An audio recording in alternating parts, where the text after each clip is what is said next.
Good evening, everyone. I'm a little bit earlier. I actually planned it half an hour later, but here I am. Let me just quickly check everything. There was also no countdown since I was actually ready for it, finished with everything. So yeah.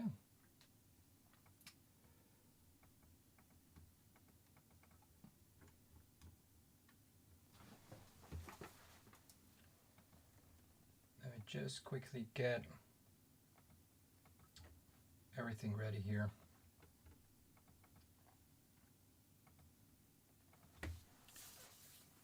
Might have clicked the going online button a little bit too soon.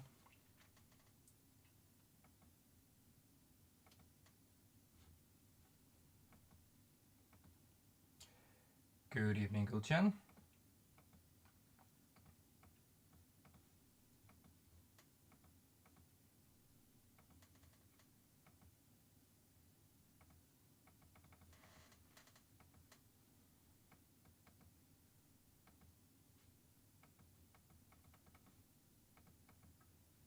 This is weird. Let me have a look why this is not working.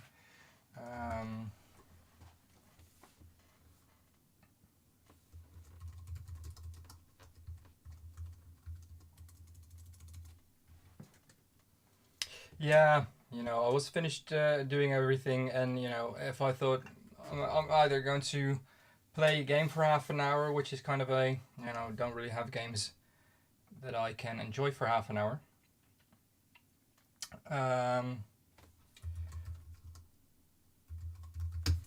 Or I can just click online and see who drops in. So that's what I did.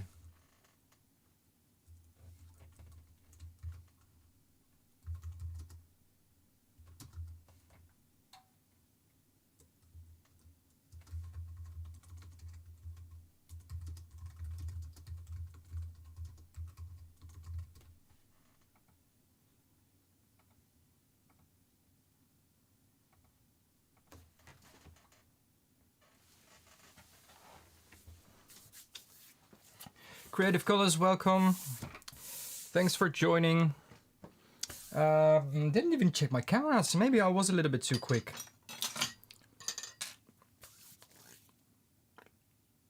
Creative Colors, tell me the great news. That's a great start.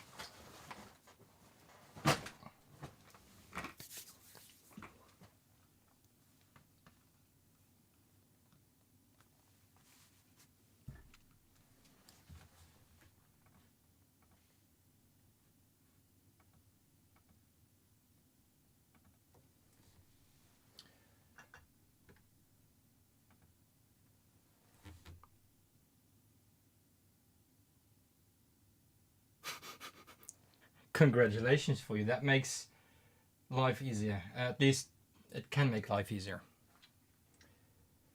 Definitely. Maybe next time I should just, wait like 5 minutes longer and fix everything before I...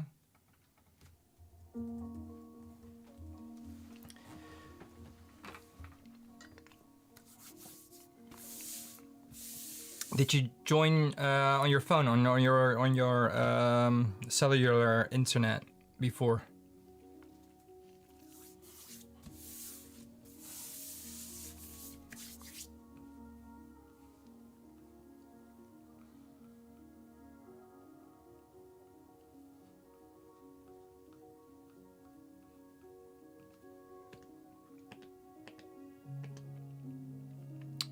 I knew something wasn't working.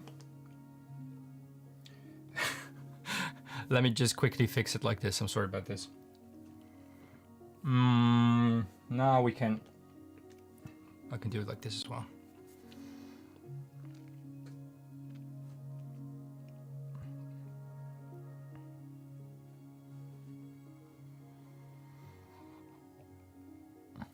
But why is that not working? That is weird.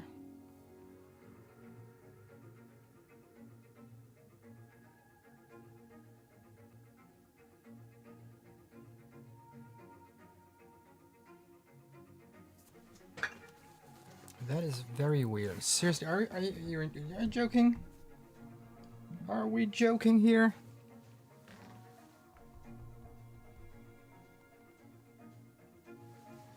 We're not joking, right?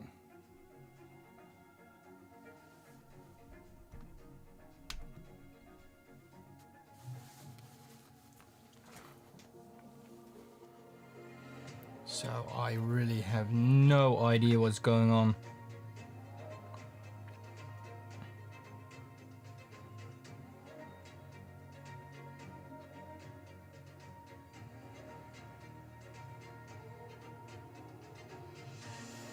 I'm going to join the chat if I... Okay, this is like, this is, I'm sorry about like... No, wait, how are we seeing this? Okay, this is good. How are we seeing this is good as well again. Okay, good. So I'm back. Sorry about this. Your sis found a way for you to borrow games from her Steam list.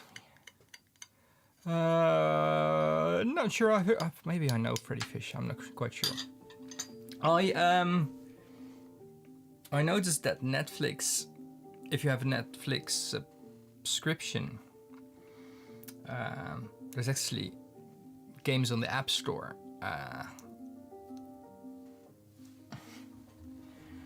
That are so addicting. Like. There is this one. This is like balloons. This is not a promotion. Like I'm not promoting anything here. This is also not sponsored or anything. Just saying. I don't know who's going to check this, but this is so. This is basically a tower defense game, and I shouldn't have put it on my iPad, but it was way too small on my phone and. Yeah, this is so addicting. I'm not even going to show you. No, I'm not going to show you. Then I'll keep playing it. I'll probably just go offline again and just start playing that. I'm not going to do that. This camera is also, well, that's close. That's basically the idea of it. That's good. That is good. I should open the app for this. Let's do that. Now, you know, I know how much people and what kind of people stick around or just joining the chat or anything. Those people are worth it. Those who stick around.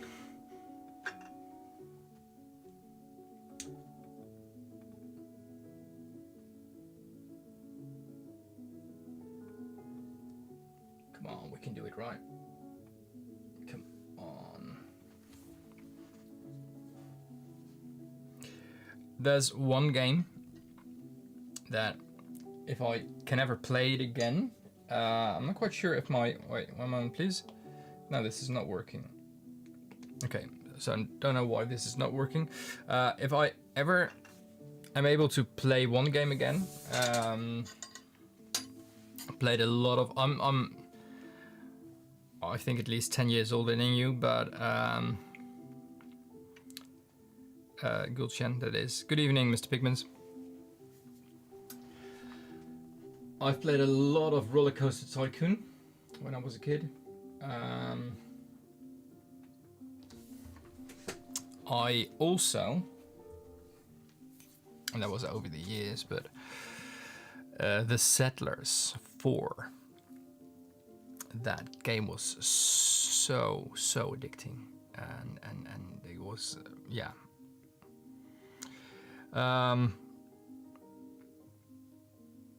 they had it for the iPad as an app, which worked brilliantly, by the way, for a while. But then the I don't know, the publisher stopped with it. I know Roller Coaster Tycoon is still available, and that version as well. I actually have it on my Mac.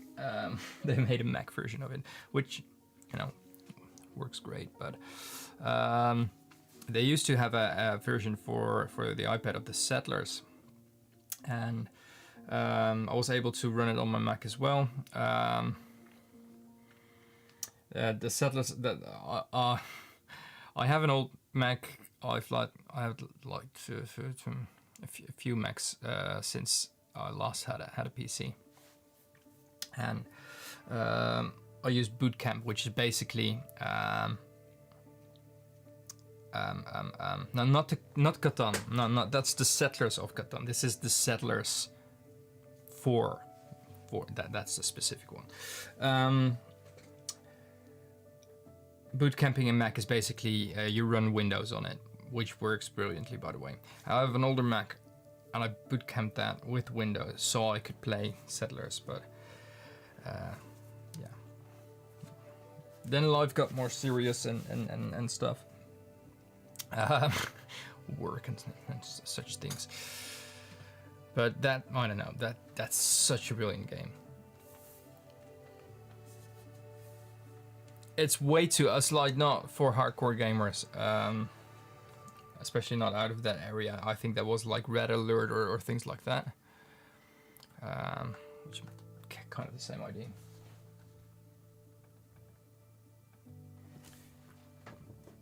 Yeah, GOG has it. I know they do. I bought it there, like to install it, like for I think €3 back then.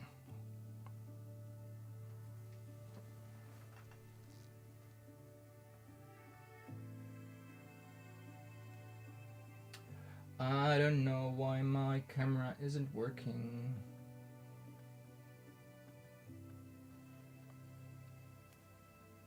It should be working like this. Like, I have no idea why it's not working.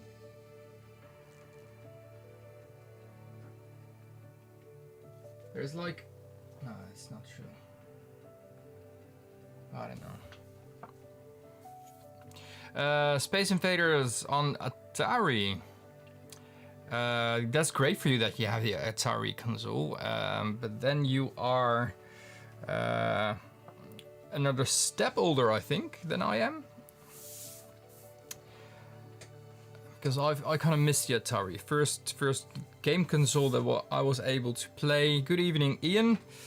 That was able to play, you know, was the NES, the NES, Nintendo Entertainment System, with Duck Hunt and Super Mario Bros. 3.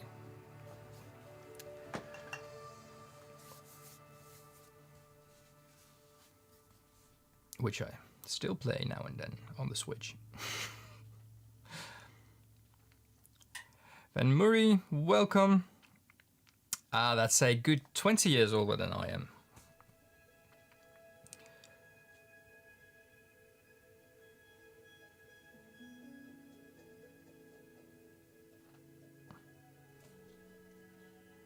The SNES, yeah, that was. We kind of missed that one. We first had the NES, I think, and then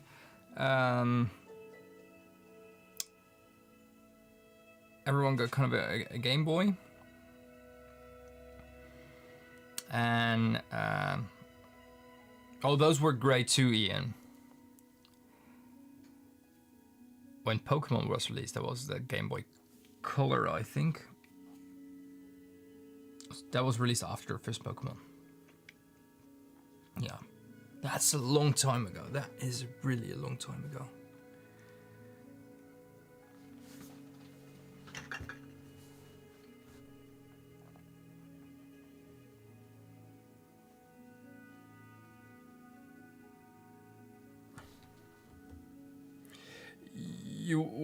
Okay, that's in the GameCube area when you're playing the Super Nintendo. I have no idea why my camera is not working, but I'm just going to not use it then today. Probably. I don't know. The game, I think, counting hours on a game console, I think GameCube wins it for me. Super Smash Brothers, Mario Kart.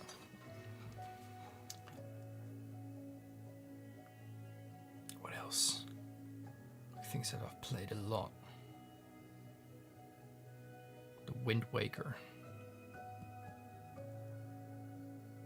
Splinter Cell as well. And 13, which was a cel-shaded game. I think we played that a lot. Especially Super Smash. I still miss that controller for Super Smash. Although I'm really used to the Switch Pro controller now for that.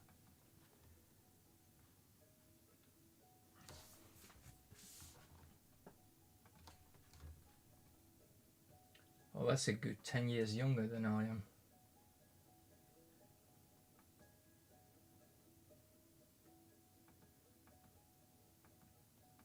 Still generation, what? Still a millennial, I mean. Sorry. Right, that's just that's the border year, right? 98? Or was it 96? I thought it was 98. I'd like to believe it was 98. I don't want to believe we have some Gen Z being in here. Then I will feel way too old. Nah, you're not. Seriously? I'm going to look it up. I'm going to look that up. Now, nah, that's not okay.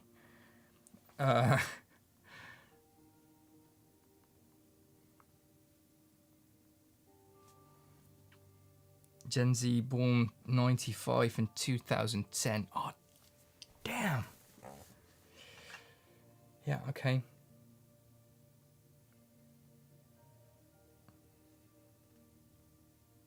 Okay. I'm officially old now. Oh, I already am, but...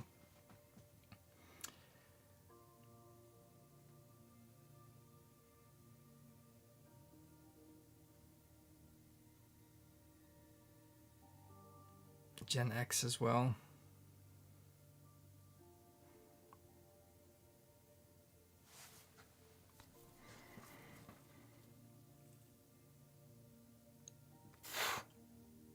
That's awesome, Ian. Sometimes, just sometimes, let me just put this on work mode.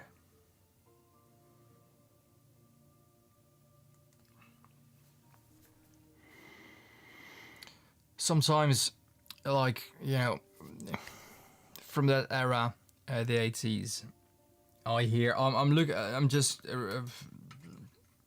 last week, I think, I briefly spoke about cryptos. So I've been looking a little bit into these. I'm looking at, you know, since I notice with my business as well, I notice with everything in life, probably all of you, that life's getting more expensive, inflation is a thing, and a terrible thing. And my money isn't really worth as much as it was for my parents back then, when they were my age. And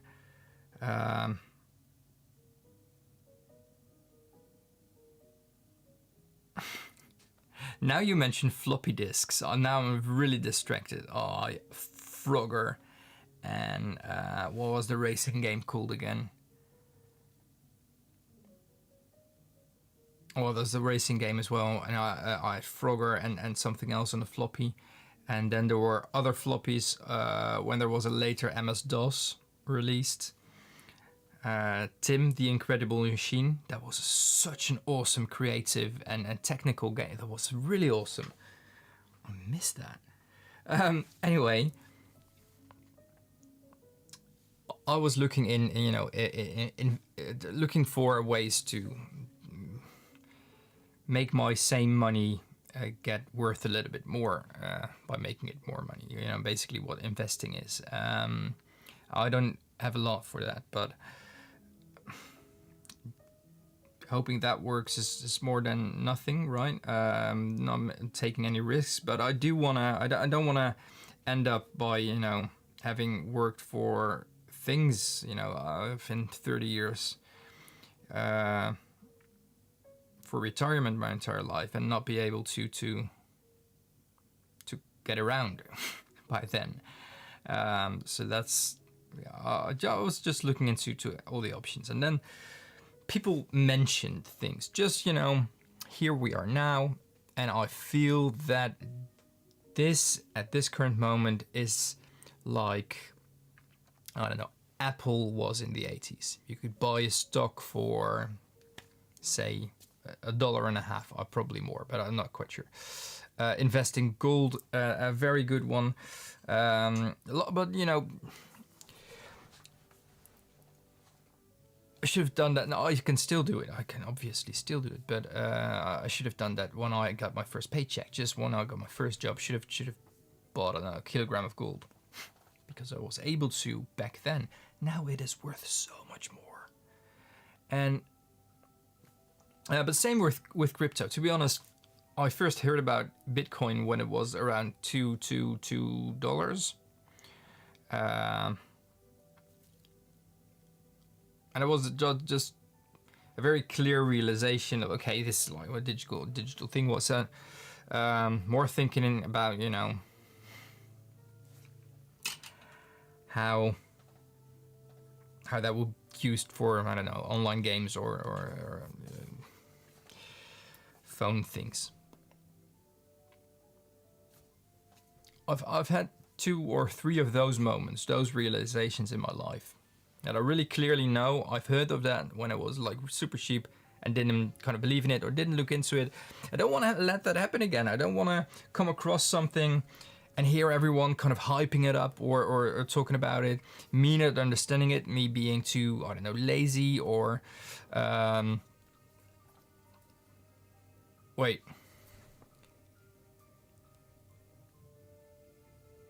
Oh, that's a good choice. Creative colors. 10,000 euros is a lot of money though, but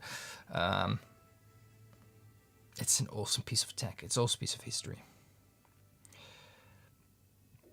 But, you know, if I now would hear about a new, I don't know, kind of technology or anything new, I'm not going to think, it's not worth my time, because Bitcoin wasn't that long time ago. Ethereum wasn't that long time ago. Another crypto coin that was very cheap when I first heard about it, and Bitcoin was already kind of a thing.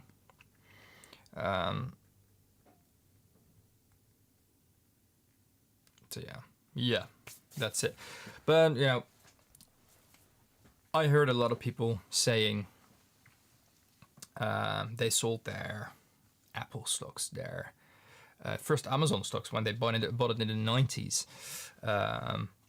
They bought it like for, they had a 10 time how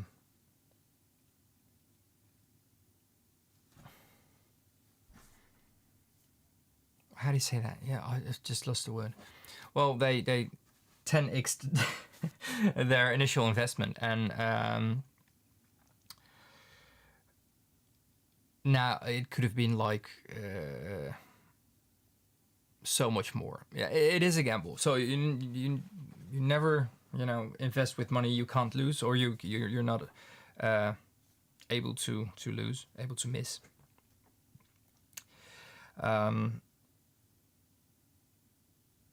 But having, you know, something and then selling it just because of that, because you say, oh, I made $100,000 out of 100 euros.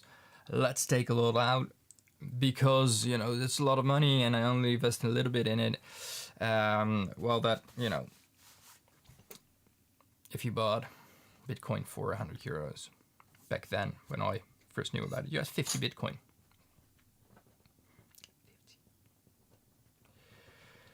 Great. I'm glad. I'm glad Google is listening with us. 50 Bitcoin now would be around like, what is it? 50 million? 5 million? 5 million.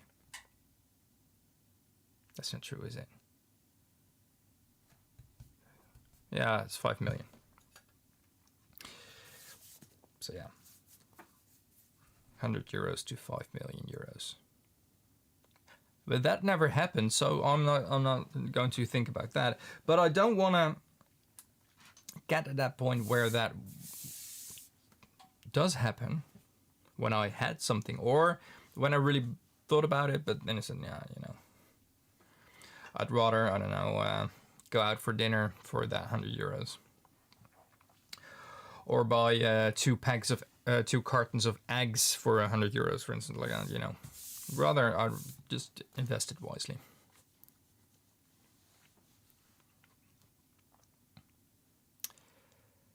Yeah. Well, and, you know, the entire COVID thing. I should have started my YouTube channel before that. Naisao, welcome. Paolo, welcome. If I would have started my YouTube channel just on how to make paint, the amount of people that started making their own paint during COVID is crazy. It was crazy. It was, yeah, including me. But I could have taken advantage of that opportunity, but I didn't know there was that opportunity. I didn't know even it was the thing that I know it is this day. So yeah, those are a lot of things in life. I don't regret, but I'm clearly not a visionary when it comes to those things. I'm not naive. I learn from those moments, but I'm not someone who sees something and sees an opportunity.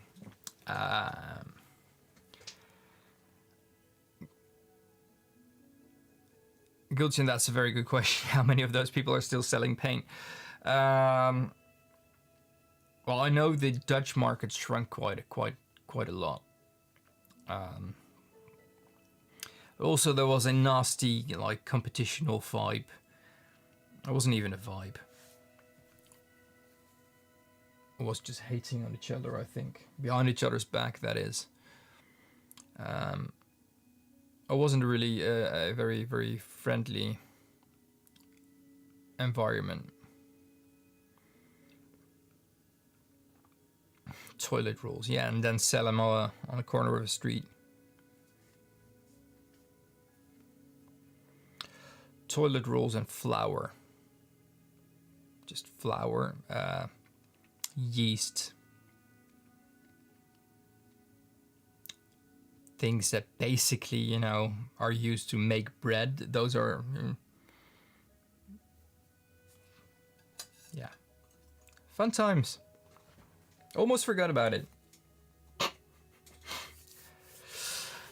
Anyway, so let's start do something today, right? Shall we? I don't have my phone camera here. I don't know why that is, by the way. Let me just quickly see if I can fix it like this.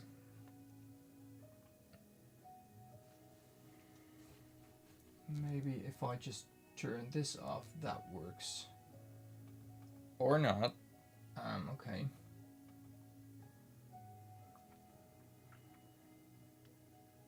Yeah, it's it wasn't really classic online drama, Gulchen. It was like a more advanced version of it. It felt like a more advanced version of it, at least. And I didn't like it that much.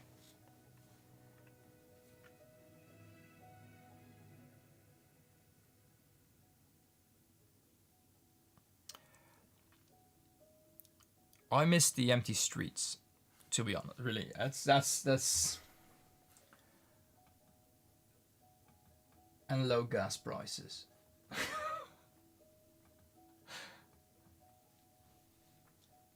mean, yeah.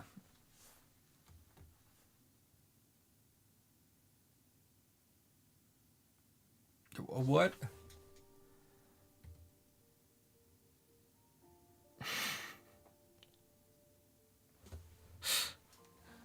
That's hilarious.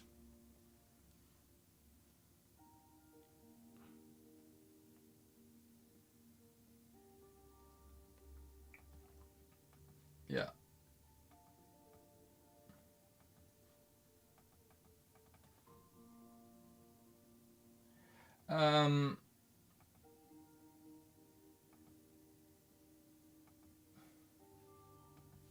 Well, now it works. Well, I know we had a curfew here. That was like I drew a line at that point. The social interaction that we, because of our kids, well, medical history with that, but we were very careful. But we only had like 2 people that dropped by, and that curfew was really, I don't know. If I think about it now, I still can't believe that actually happened in my lifetime, in our lifetime, in this country.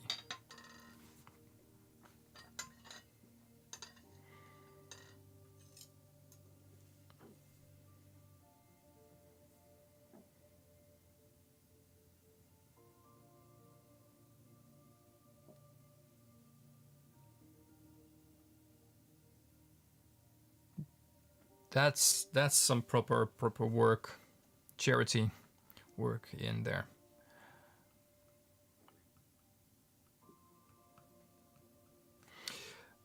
What shall we make today? Just I've been working on packing and printing, painting labels today. Seeing what needed layers, starting a few new Egyptian palettes, even more, because there was some demand for it, at least some interest in it. And if that interest turns into a sale, I wouldn't have enough, so I started some new ones even there. So yeah. Oh wow.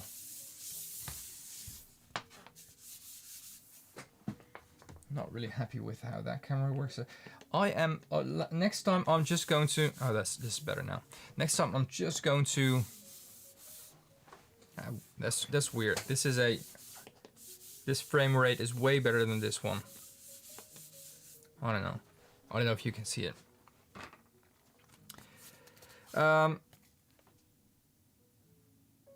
Yeah, let's make some paint. Let's just, I'm just come to put all my tools here. So hint is not subtle. What shall we make? Any suggestions?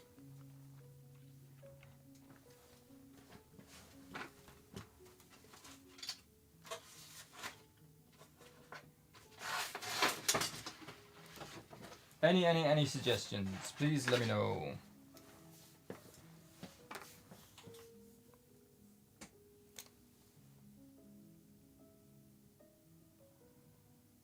Otherwise, I'm going to make a drink first. If I don't get any suggestions, I can think as well. But I'm doing the thinking every week. Please.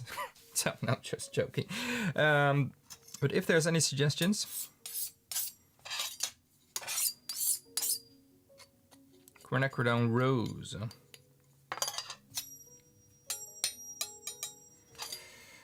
I can do that. Make a comparison between this Vemery is a glass muller, and it comes in all shapes and sizes. This is a tiny one, which I hurt my hand with, because I literally, and that was another realization that I'm just getting old. I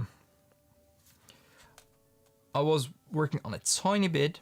It was an experiment tiny bit of natural pigment, and I was crushing it like this, but holding it like this actually cramped up this entire finger because I'm using so much downward pressure. I was actually just forcing diagonal like this. It was, the force was coming down from this. Oh, my finger hurts so much. The baby muller.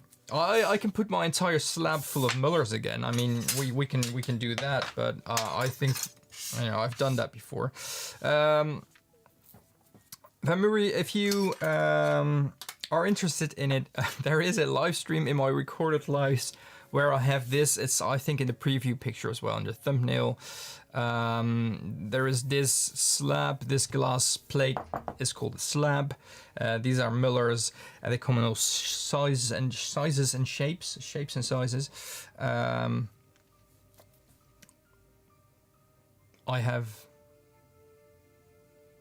not going to do that. I'm not going to just watch at least part of that video. I have one from 1400s, the 1400s, so that's over 600 years ago. I have one made of black glass. I have the one from the 1400s is made out of stone, by the way.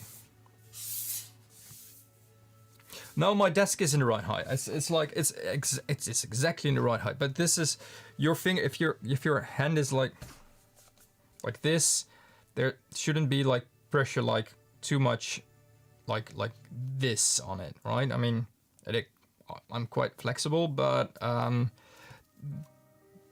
using a lot of force like that, yeah.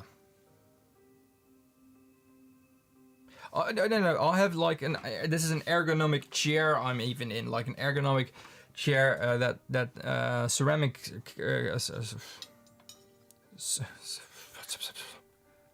ceramicists, people who work with ceramics, use, and it's like fully cleanable and made out of a like hard to destroy kind of rubber-ish.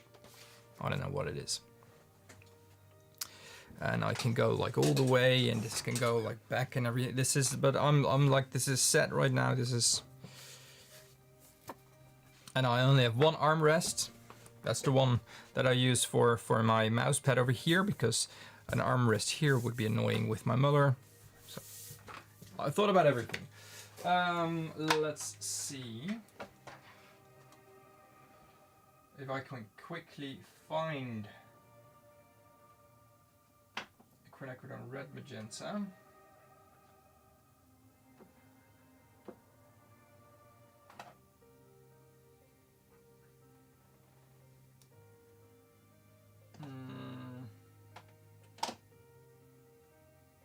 Quinacridone rosa.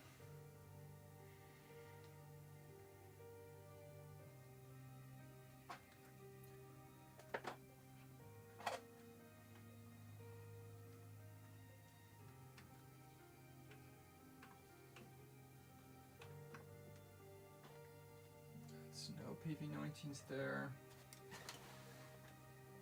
That is not a quinacridone. I think it's 19 as well, isn't it? No, it's not 19.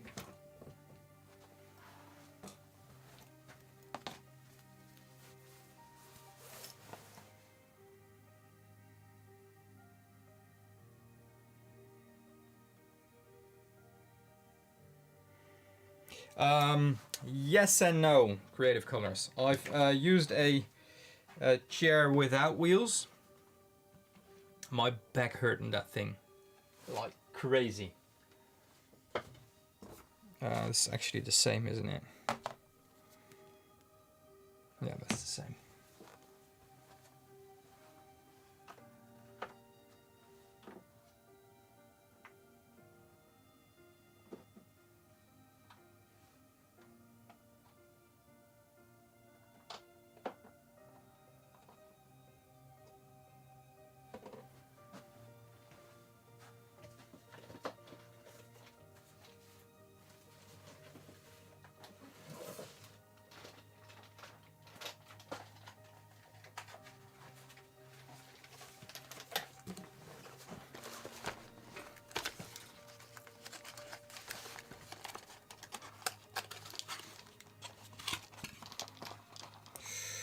207 PV19. This is a different pigment number. No, this is the same, right? Yeah.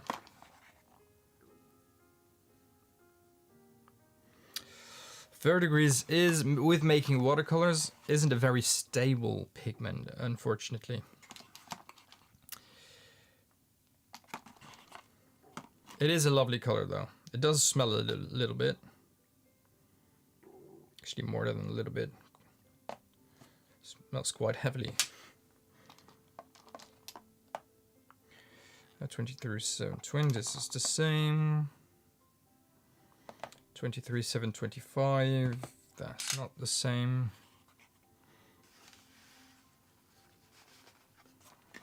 Verdigris is like, there's a PG20, isn't it?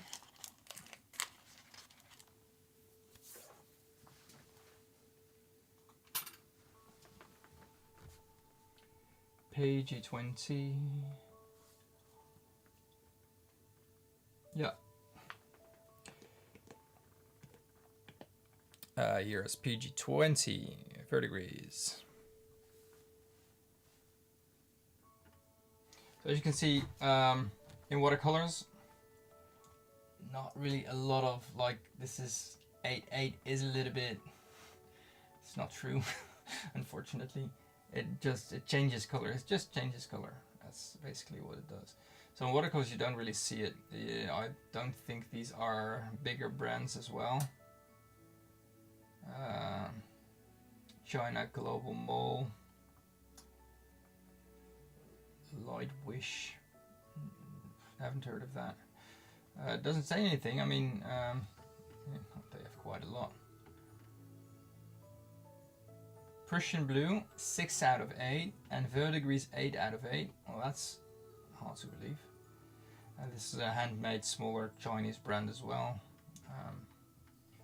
Because I know that for a weird fact. Because they have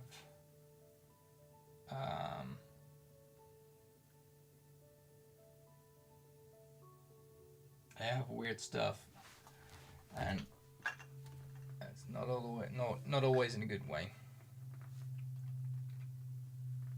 Because their amethyst is very purple.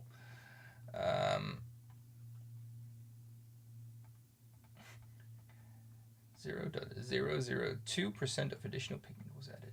No. This one. Yeah, okay. Isn't it in here anymore?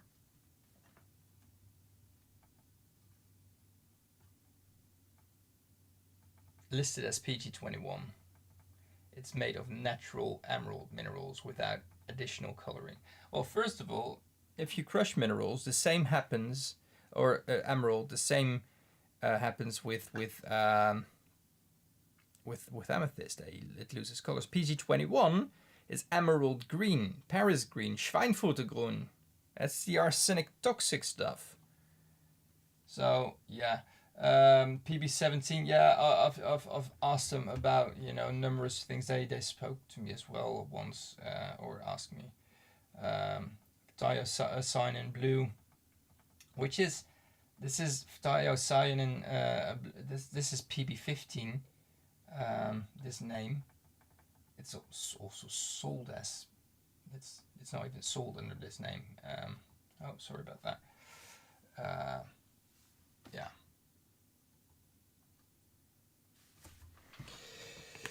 Yeah, so I talked, I informed them about a few things. They said my amethyst wasn't pure enough. That's why it wasn't purple in my video. But whenever I see PG21, and I do Google it for it, so I Google for it sometimes.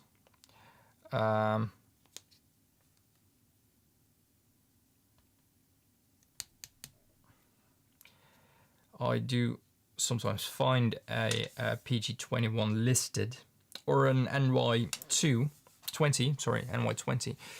which is the real Indian yellow. I do find listings of these sometimes, and they pop up sometimes without looking for it. And then I'm just, you know, asking friendly about it. No, this is definitely not quinacridone.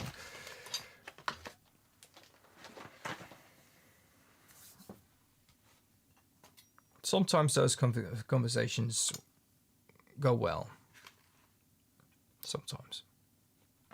Sometimes a little less.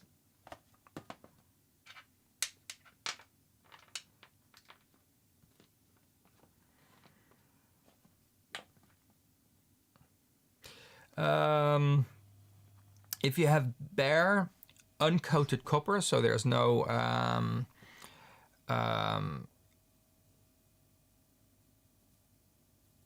if you have copper piping, for instance, and it works best with fumes as well. So if you have a little layer of vinegar, for instance, or citric acid, or vinegar is quite classic. I put that in a closed like jar, put it in the sun, and it kind of evaporates, and there's like a kind of a fume of the vinegar inside that environment. That works best. Having like that condition, the jar which is closed, and putting it like somewhere cold where there's no light, that really doesn't work that well.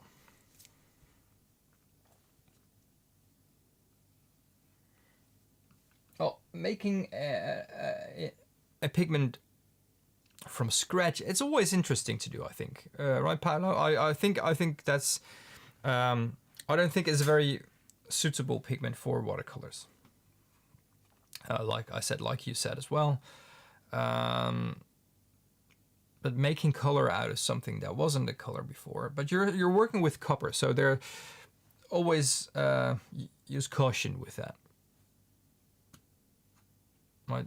If you are going to grind it up, don't breathe it in. It's apart from the smell, it's not best for your health.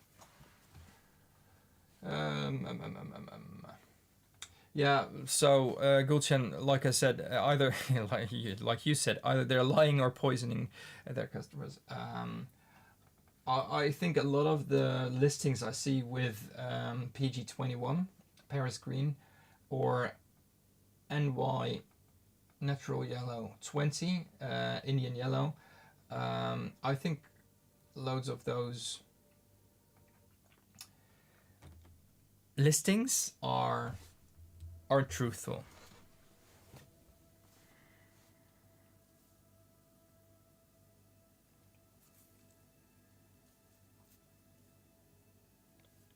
I think, you know, if I were to make a verdigris pigment, Paolo, I think I would, you know, I know there's like modern techniques for it, but vinegar would be the way to go for me. Just keep it classic. I have 4 different versions. I'm a little bit afraid that I have the rest of them in that cupboard over there, which is going to take me quite a lot of trouble to find more PV19's, quinacridone roses. I can quickly look maybe.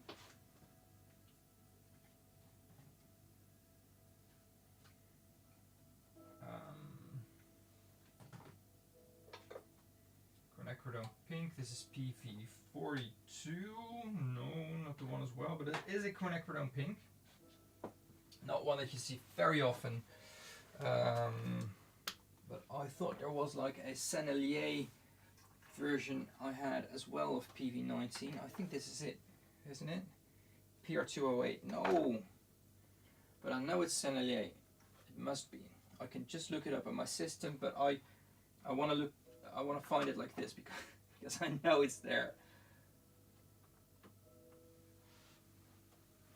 I know it is. It should be.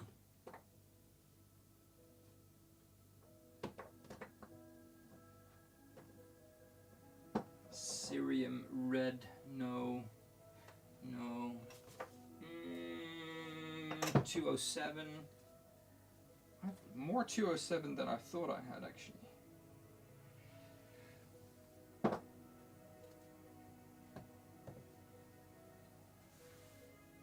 I have no idea. So I'm just going to look it up in my system.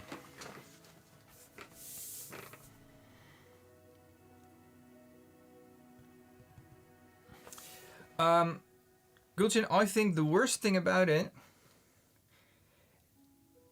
is the mistake you see here. They're not lying. They're not trying to poison their customers. It's just, I'm not talking about this specific brand, I'm just in general. It's a little bit of ignorance. You see, you try to sell paint that is made out of emerald. I'm just doing this because I'm not going to start about it, but it's made out of emerald dusts, and you look up emerald green, especially when English isn't your first language. An emerald green, and because people expect pigment numbers, that part is known. They want to put a pigment number with emerald green, and they find something, don't look into it and just copy it. Same with Indian yellow. There's a bottle of pigment I bought, and it says Indian yellow, but there's no pigment number on it because it's a mix. Sometimes they just Google Indian yellow and they find a pigment number NY20 and just write it down.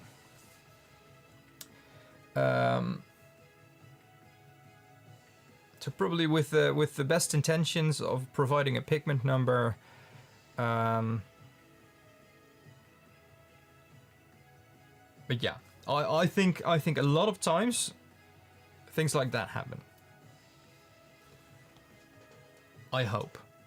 Otherwise, it really sucks.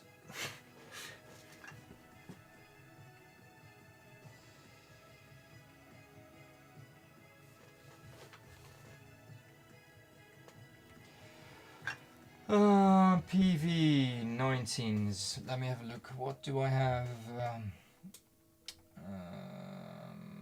I have one from Guerra as well somewhere. Kramer, Sennelier. I knew it. I had Sennelier. Rubens as well. Rubens and I mean. Oh, seriously. Where?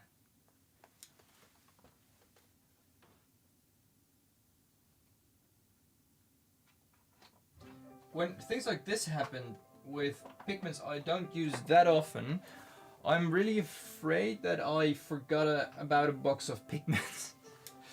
Why aren't you why are you doing this? Why aren't you helping me? You know how I ordered my pigments. Those are my reds. My violets are over there. I'm looking for PV19. Why isn't no one helping me here? Creative colors, where are you? You asked for this. Violets. Just looking in the entire wrong section. Actually put two pigments in the entire wrong section as well. Okay, so.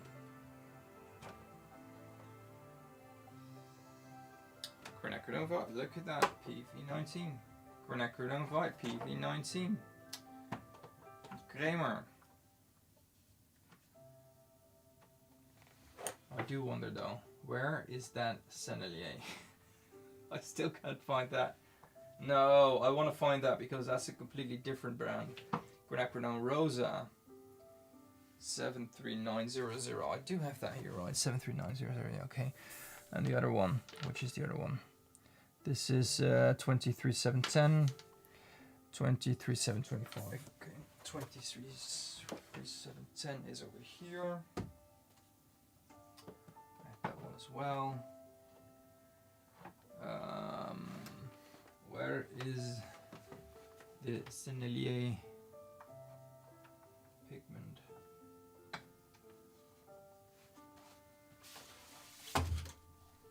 What is falling there? Oh.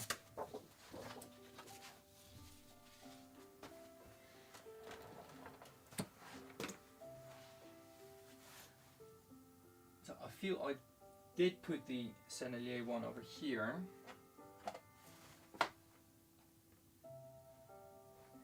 So there's no Sennelier bottle here. Or am I looking? Maybe there's a small one. Just looking for the big ones. I don't know if they have small ones. Creamer does. Nope. Nope.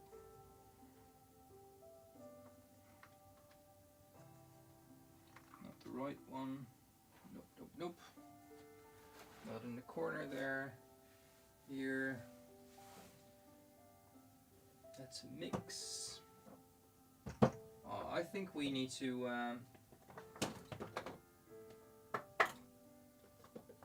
just accept the fact that I can't find this. I'm not accepting the fact that I can't find this, but no, I have it, but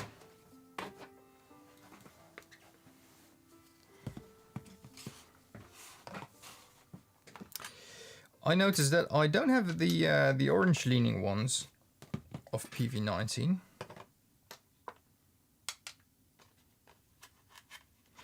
That's okay. Remember, I don't blame you at all. Wait. Okay, no, never mind. Never mind. I'm not talking to anyone here. Personally, this is just. I was confused here.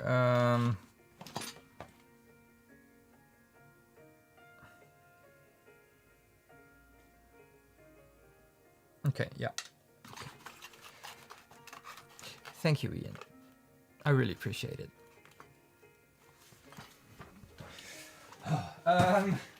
One more option. That is the red box, the assortment of pigments. Hopefully, red is here. Oh, of course it isn't.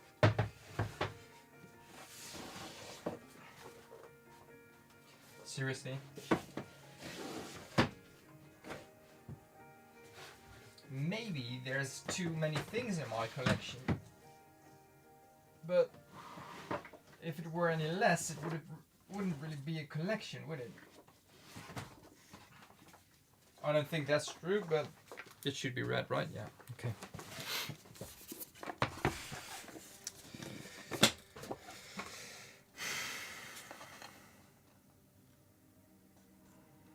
$23,400.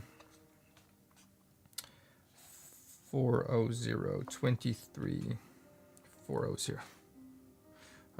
4402. Sorry, I do have that one already. Quinacridone red magenta 23. I already have that one there as well.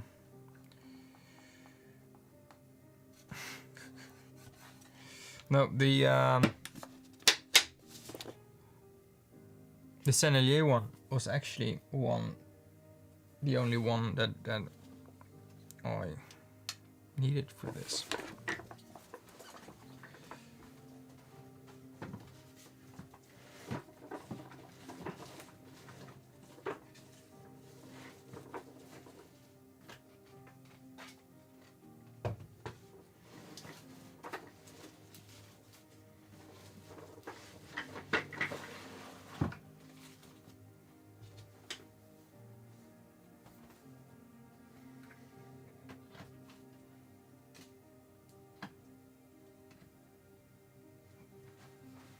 I might look for it a little bit later. Okay, so I'm just going to first I'm going to do a little bit of. I'm just going to eyeball it, okay, if you don't mind.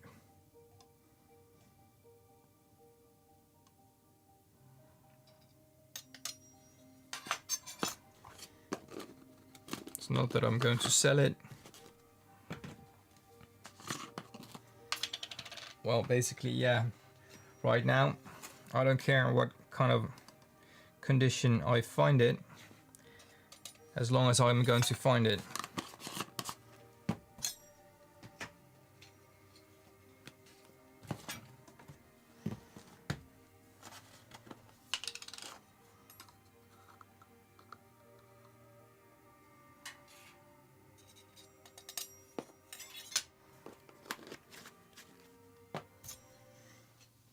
quickly going to have a look which one is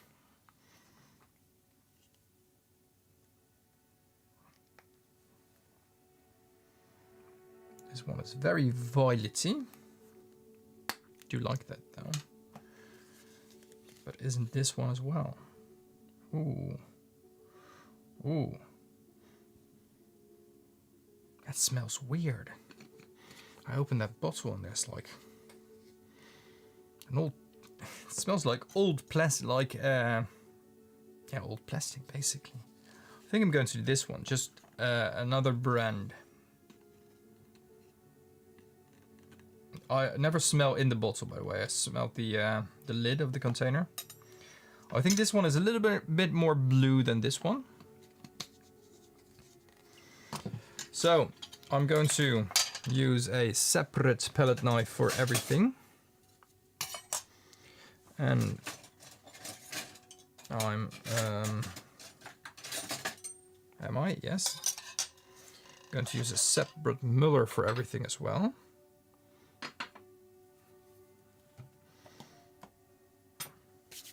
Let's, before I start making paint, let's have a little look at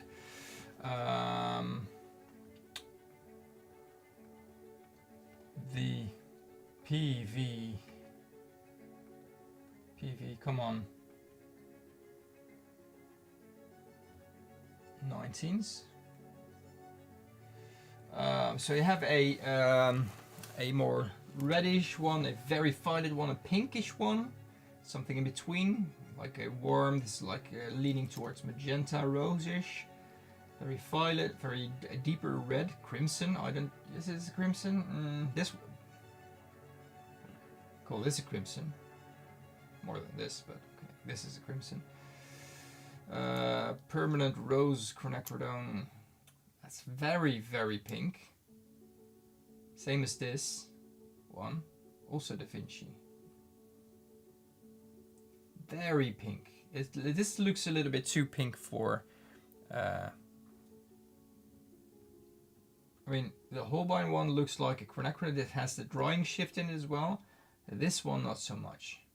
So there's some, like you see the drying shift and everything. In the mask tone to the washes, in all the swatches here, Daniel Smith, Blocks, Agayo, more Daniel Smith, Da Vinci. Here, Da Vinci doesn't have those. Da Vinci doesn't have, in neither of their swatches I see a large drying shift happening.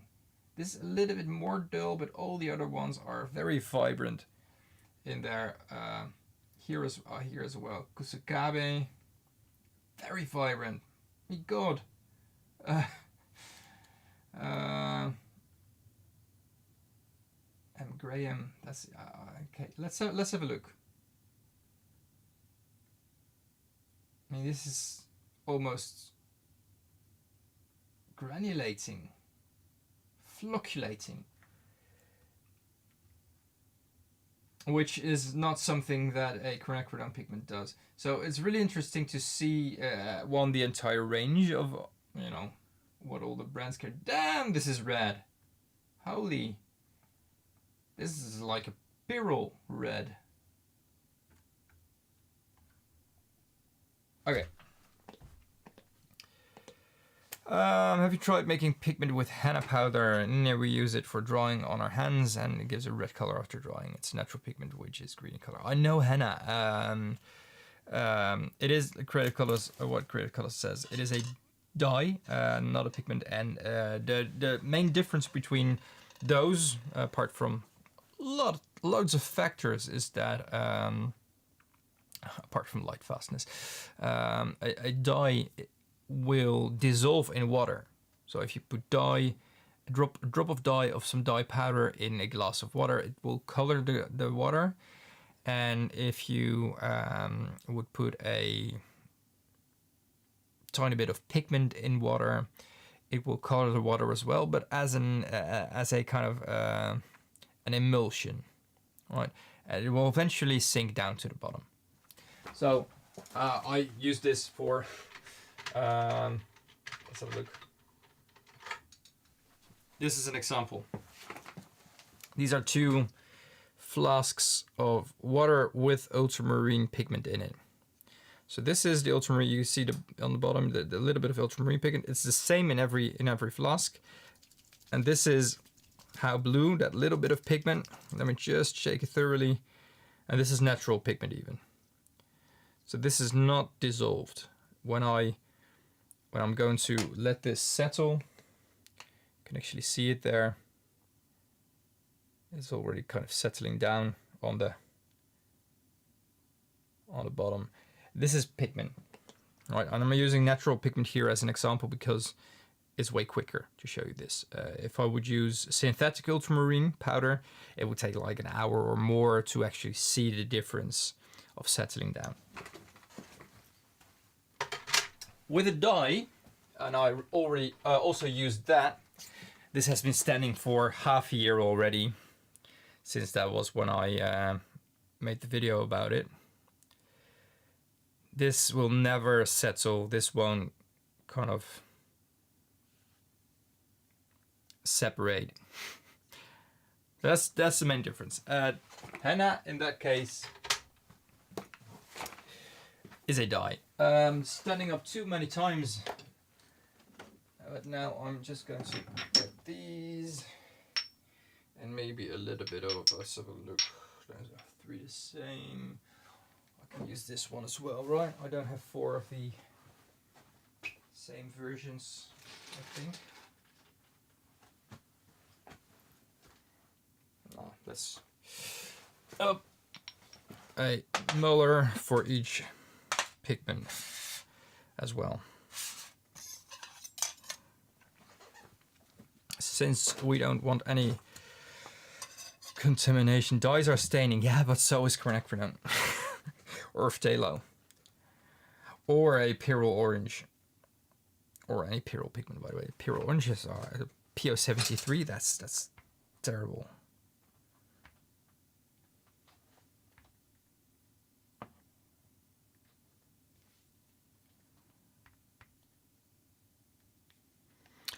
So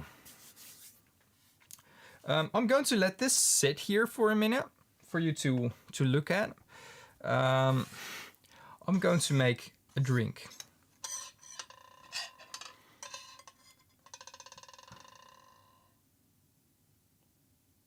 What is what? What I put with it here, that's my binder. And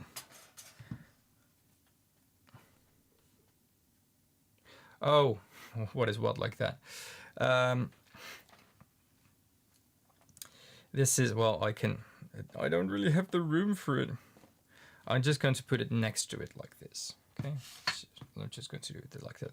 This is quinacridone Rose Deep. This is quinacridone Violet, I think this is called here. Yep. And this is quinacridone Red Magenta, and this is also quinacridone Violet, but from a different brand. And then I also have this one. I can make this one. I can make this one in the middle, but only when we're finished. That's okay, Vamuria. That's why I explained. Trust me, there's still a lot of people making paint that also don't know the difference. So, and there's brands adding dyes to pigments to enhance them, thinking we wouldn't know the difference. So please, don't worry. A drink.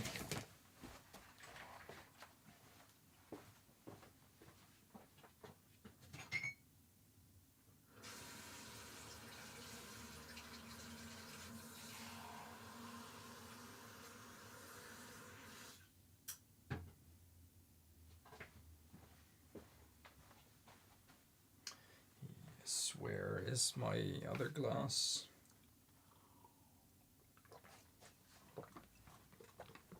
Glass over here. And over here.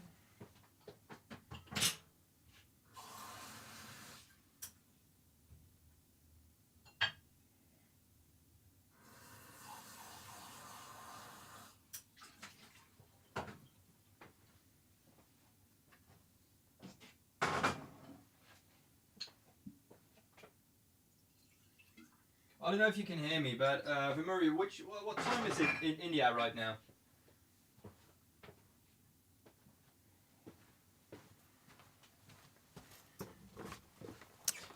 Drinks. Don't mix the... I can drink both of it. If you're painting, don't mistake your drink for your dirty water.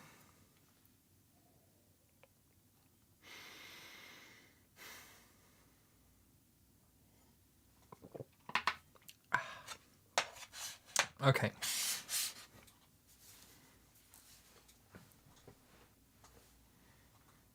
Ian, you are such a warm and loving person. I'm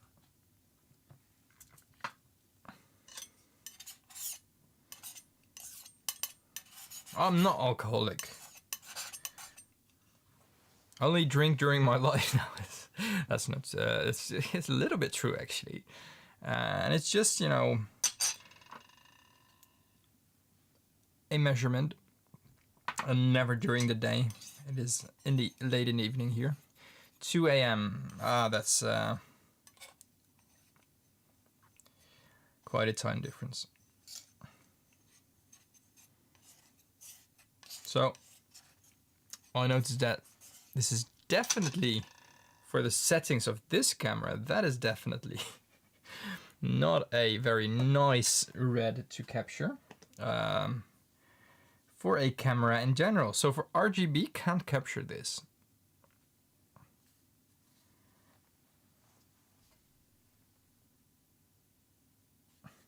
That's like, I'm just going to zoom it in so we can macro this thing. This is quinacridone rose deep. This is quinacridone violet. This is, oh, you can see it a little bit here. It works a little bit with the white balance, but still not that much. This is quinacridone red magenta. This is quinacridone violet as well. So let's see how this goes.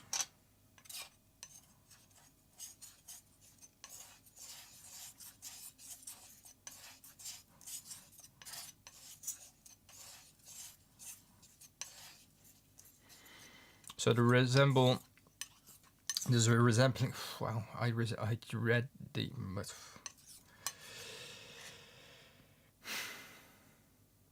But you know what? I'm not even going to try to find my words. Just giving up at this point.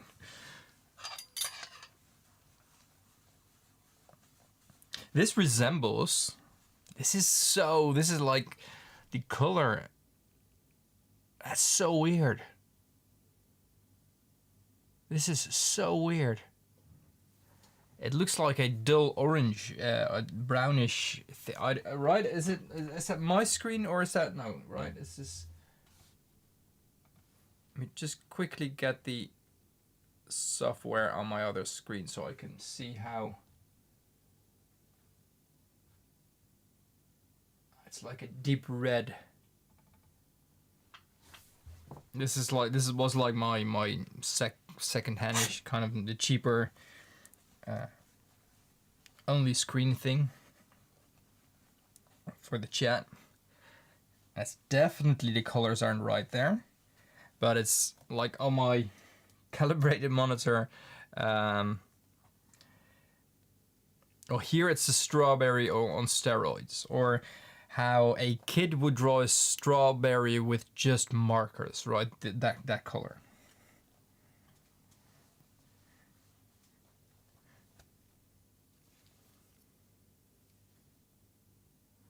This is too red. That's too orange. My God. Not orange. I don't know. It's weird.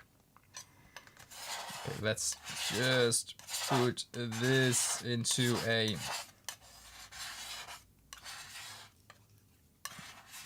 Okay, should we do it in a dot pen? Is that worth it? It's smooth enough already, I think.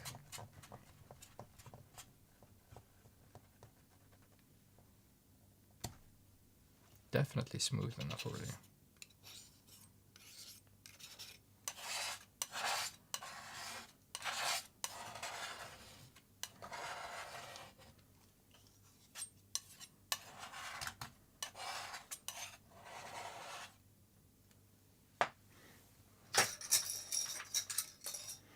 We can use whatever is on the slab for swatching, right? So we can just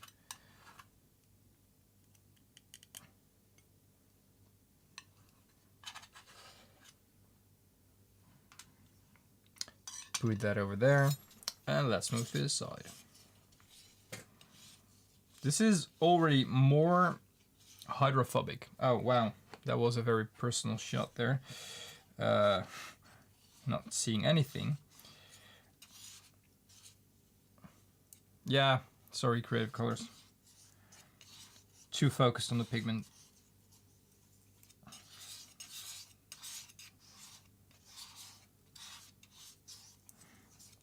So this looks like a very classic. That's okay-ish. That's okay on the camera. A classic quinacridone violet. Definitely like a mass tone as it is on the slab. It looks kind of the same as quinacridone magenta does in its like wet paint state.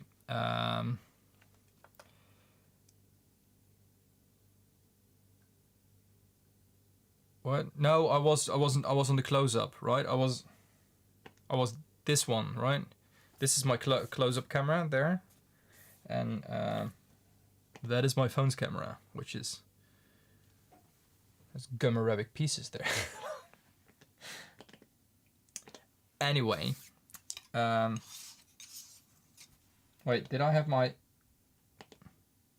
It's my phone. I didn't know I was like in the frame with my phone. Was I there before? Like in this frame with my phone? No, right?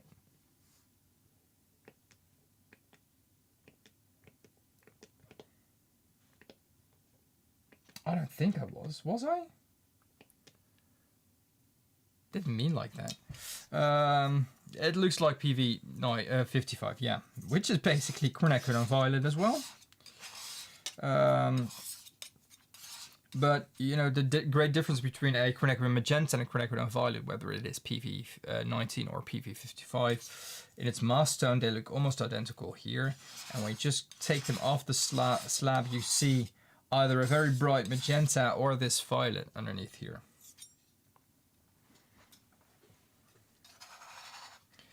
No, Creative Colors, no. I know you haven't been around here for that long, but there's a little dot there that I noticed, and I moved things around here. So obviously right now that doesn't count. But I'm going to fix that as well, because I noticed that before this. Let's take everything out of the way here. This should be in full focus there, the point of the...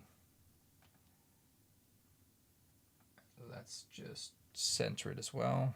Just center that. And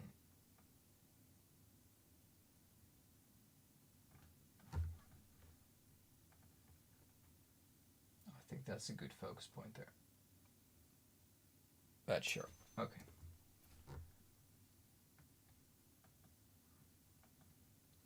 So whenever you see that little dot there on the slab over there, you see it here as well. It's my focusing point of my close-up camera, which basically really doesn't matter for the audience as long as you know what you're looking at, not looking through. That's of my concern.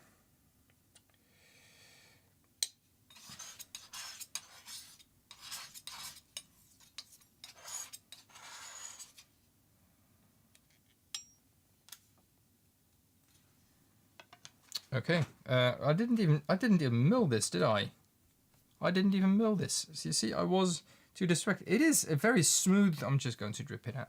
I need to mill it, but it is a very hydrophobic, and after that, a very easy to mix pigment.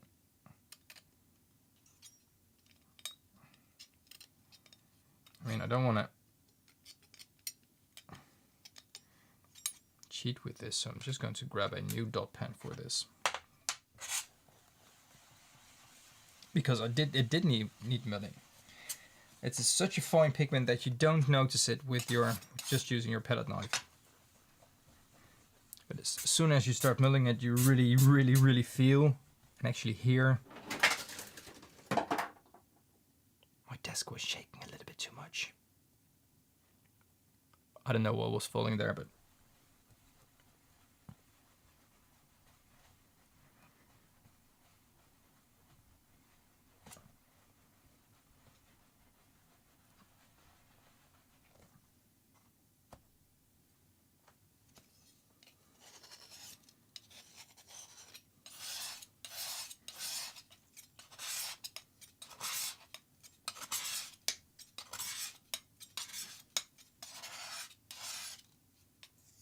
that looks more like it.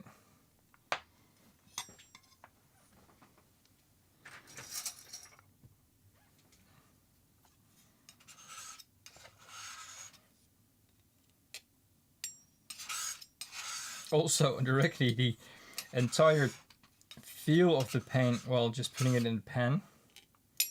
And I know I lost a little bit of paint in this pan, but so never forget to mill your paint.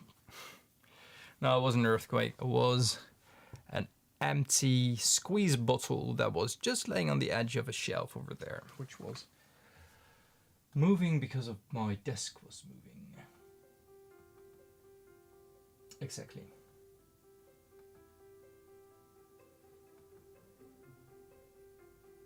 Now I am wondering. No, I'm not going to try it. I'm not going to try it. I have like media control buttons on my little stream controller over there. I'm wondering if I can pause this music from this website as well. But I'm really afraid that if I pause it, it will, or if I push the pause button, it will actually start playing my regular music, which will flag this live video. So it's definitely a quinacridone file as well. Although this one is a little bit more like a quinacridone magenta in the way that is this deep, still RGB camera.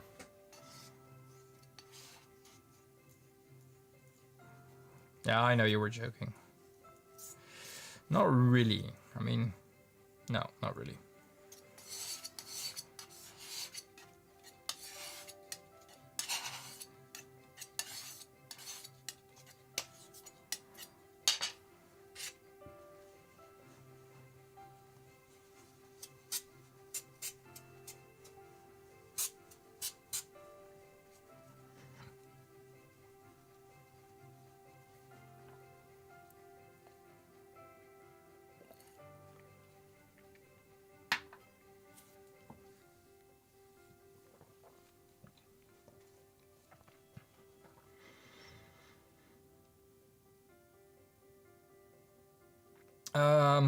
From Muri,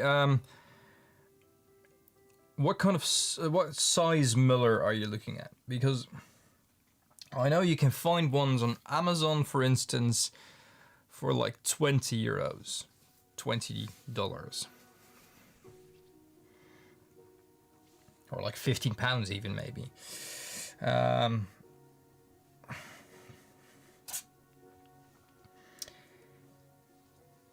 They are like AliExpress or websites like that from China. You can get them very cheap as well.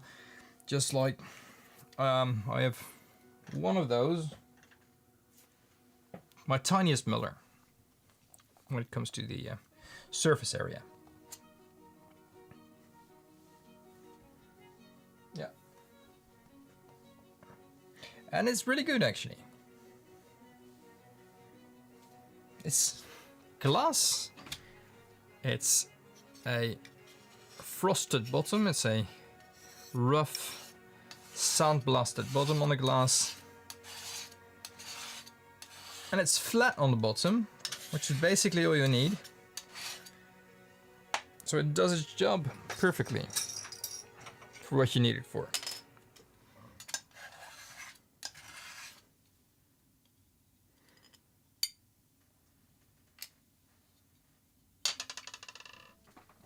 And the last one. These are definitely two different colors, by the way. Like both quinacridone magenta, and I know the quinacridone range is very wide, but definitely more pinkish, definitely more bluish when I see it like this here. I don't know if there's that much of a difference on the camera, but AliExpress is banned in India. Can't imagine. Any other ways of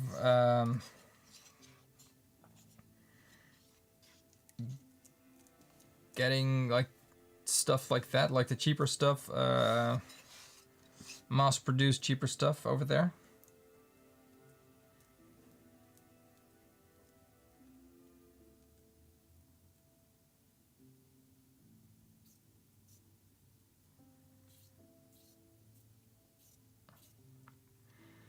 Supervision paint.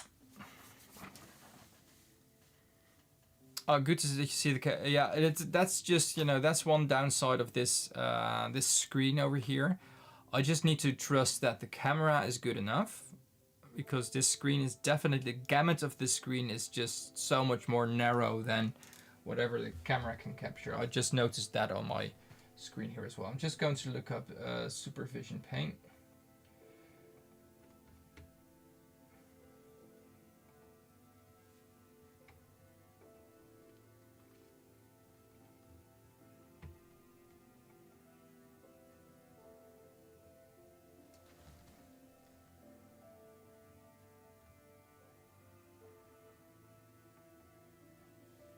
Well, they sell it by Sky Blue, and that's basically sky or peacock or phthalo-cyan. That's like the three colors it goes, or the three names it goes by. Mia watercolors, cobalt blue, PV19. It's a weird name. Cerulean blue in by Supervision Colors in gouache, sky blue. So yeah, that's a really standard name. The camera definitely can't capture these things, but that's just RGB. Basically any RGB sensor, and I know the modern ones are a little bit better at it, but basically any RGB sensor has issues with, especially things like this. This is just off the chart. And that is, I think, let me have a look, when I'm going to watch,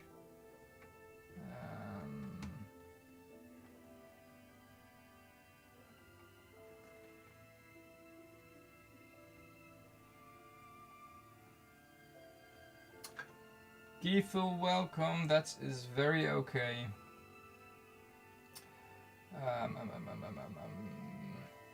Can I? Sorry, I'm just going to check one thing very quickly.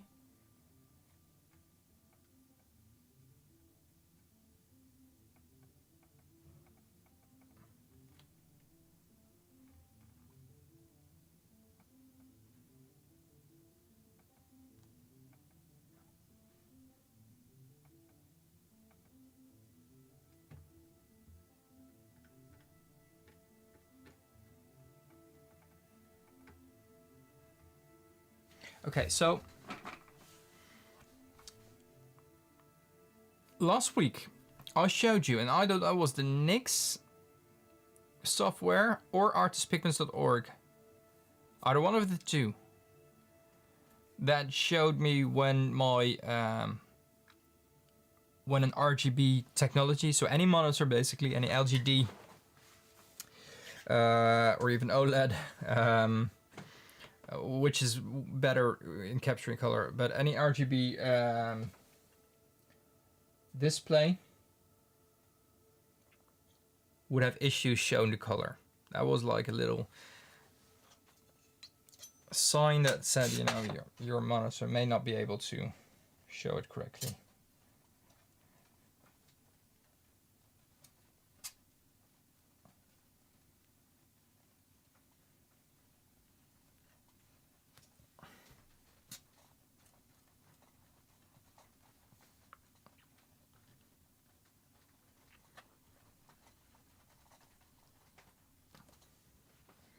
By the way, if you like making paint colors or pigments, please like the video if you haven't already. Before I forget about that.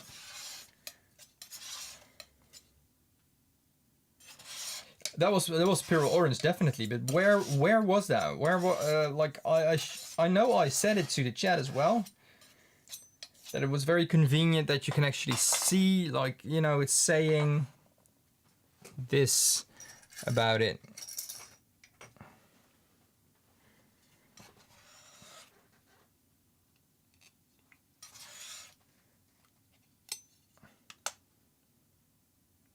You probably misspelled that. You know, Piro. Probably, no, never mind. Okay, so these are the four here. Let me quickly dampen a cloth. So I might be able to make a fifth one as well.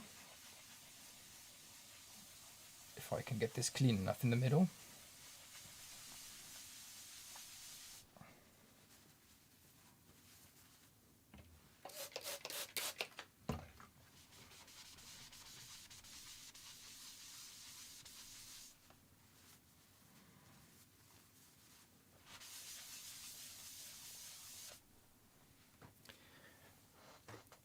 In that case, I'm just going to work with my tiny muller. Because it's also a tiny bottle, I don't have a lot of it. So for that, let's also use a tiny palette knife. All right, everything on scale. Pirol is one of the weirdest things to spell. For us Dutchies, at least. Photoshop does that as well, but it was a piece of software I showed you last week.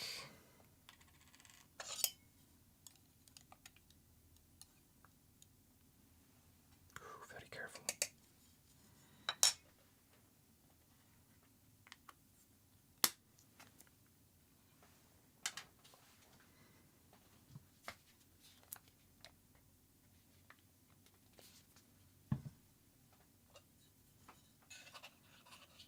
Why does it show you if it's out of gamut? Well,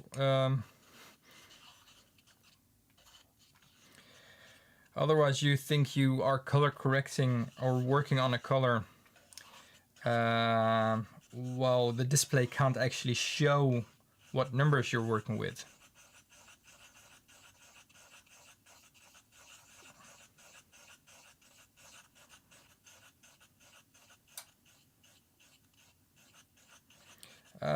Mixing pigments like this, Ephemery,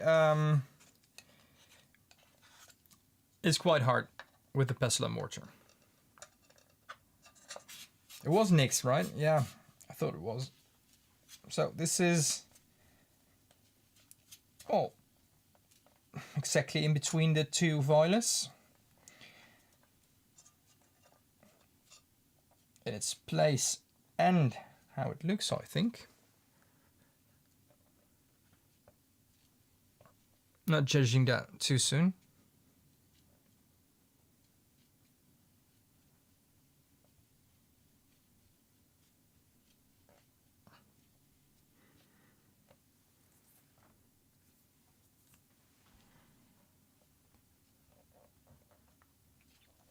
You have like these things, the ceramic pestle and mortars, which are, you know, this is like a roughened surface and still very smooth.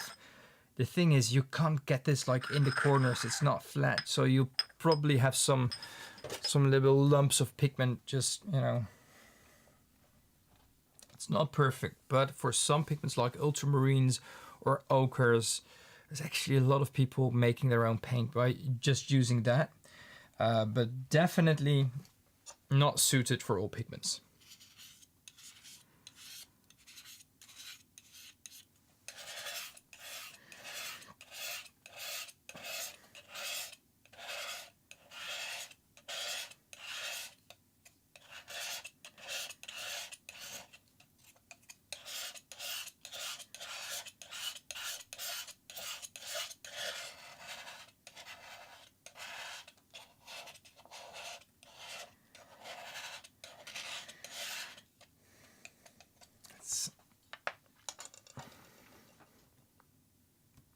Not really enough for. Let's just do it right.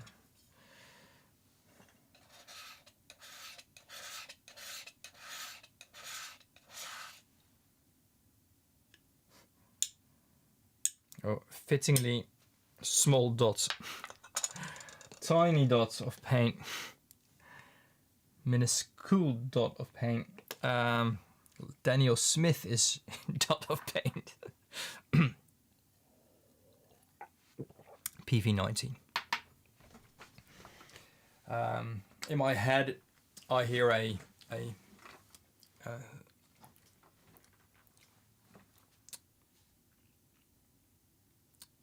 small applause happening here. Thank you, thank you.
So let's get everything ready.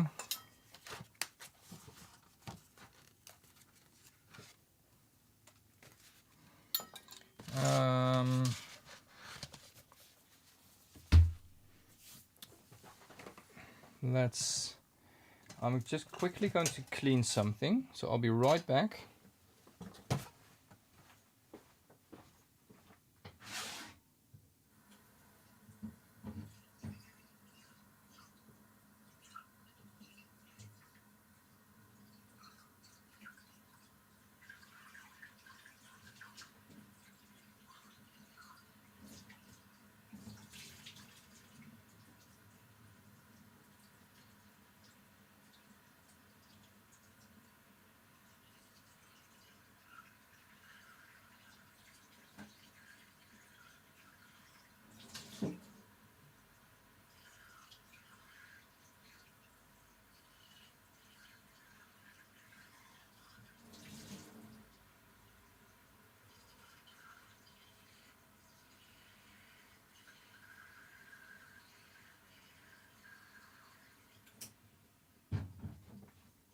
So I'm first going to clean the cup for water I have for cleaning my brushes during the swatching.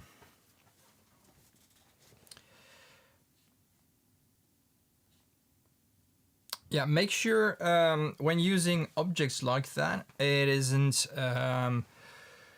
coated in anything. So there's no varnish, there's no if it's metal, you know, like you need to make sure if it's like solid brass or solid stainless steel and it's not a chrome layer on it, since that will end up in your paint.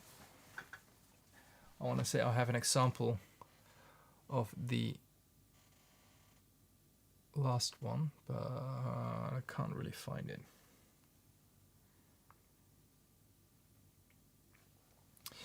So, 5 versions of PV19 quinacridone something.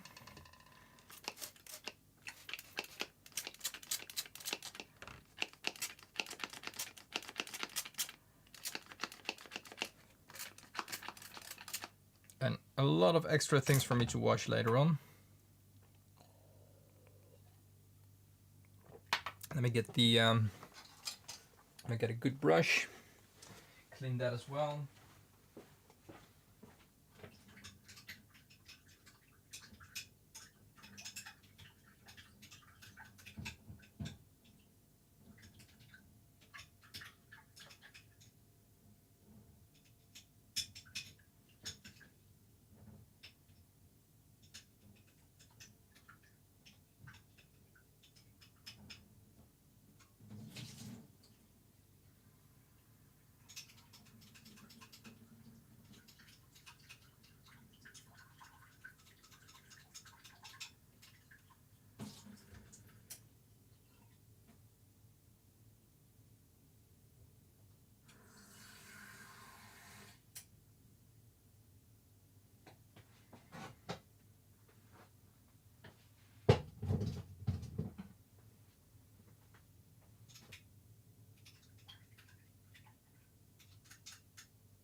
So there we go. There's not enough room for everything here, guys.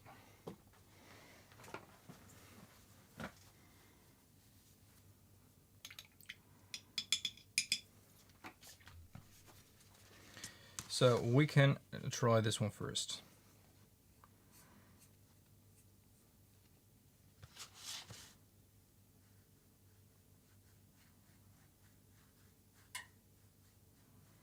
Definitely very pinkish, very pink.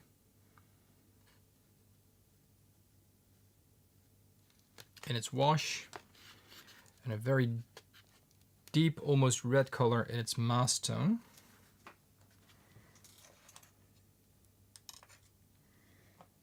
Let's make a little bit more room here for everything.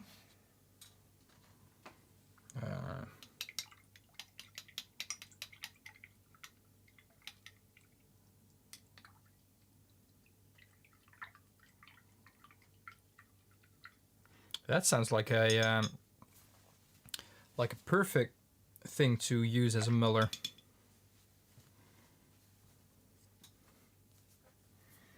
And then the first violet one.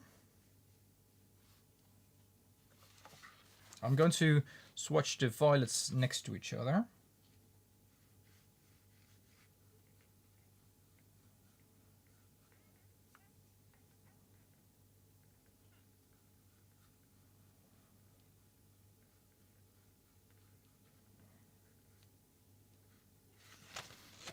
Trying to make it a little bit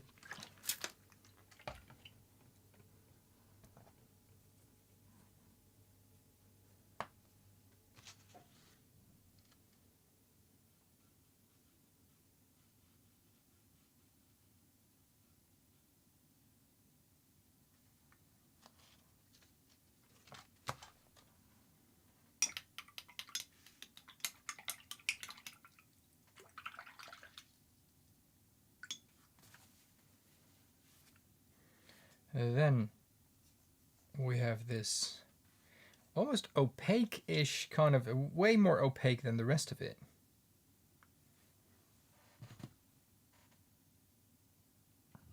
Well, it says that it's transparent, so we better believe it's transparent. Quinacridone Rose Deep this is.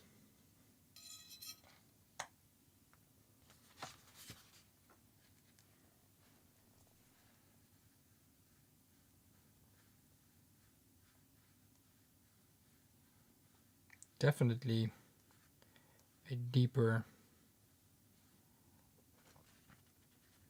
redder, more red version. Oh, there's still PV19 for us, right?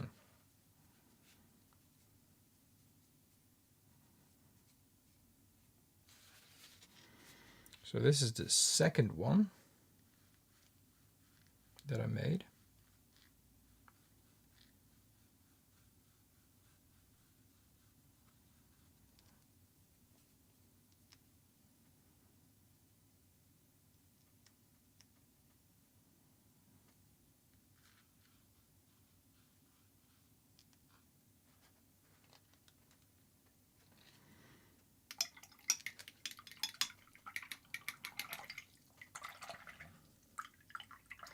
Still wet, both of them. This is a little bit cooler than this one.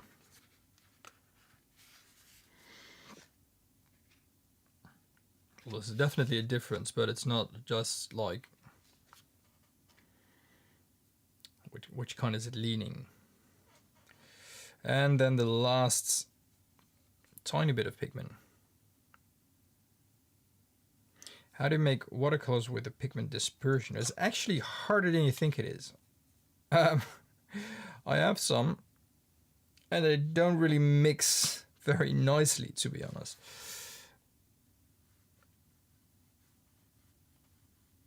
That makes me think, by the way, about PR88, thinking about extinct pigments that come in dispersions.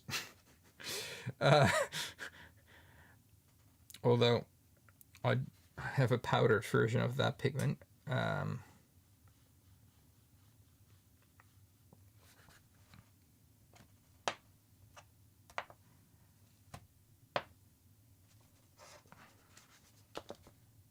There you go. 5 versions of PV19. And I'm going to measure it with my spectrometer when they're dry.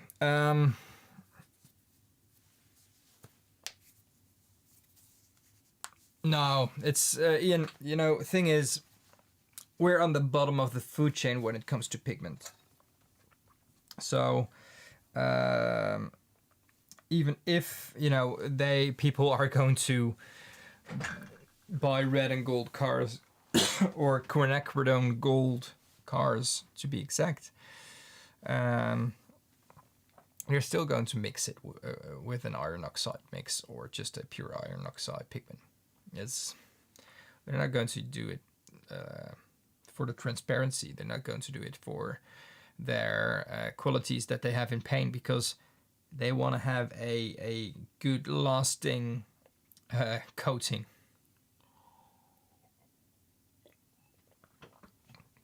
If you sentient, welcome.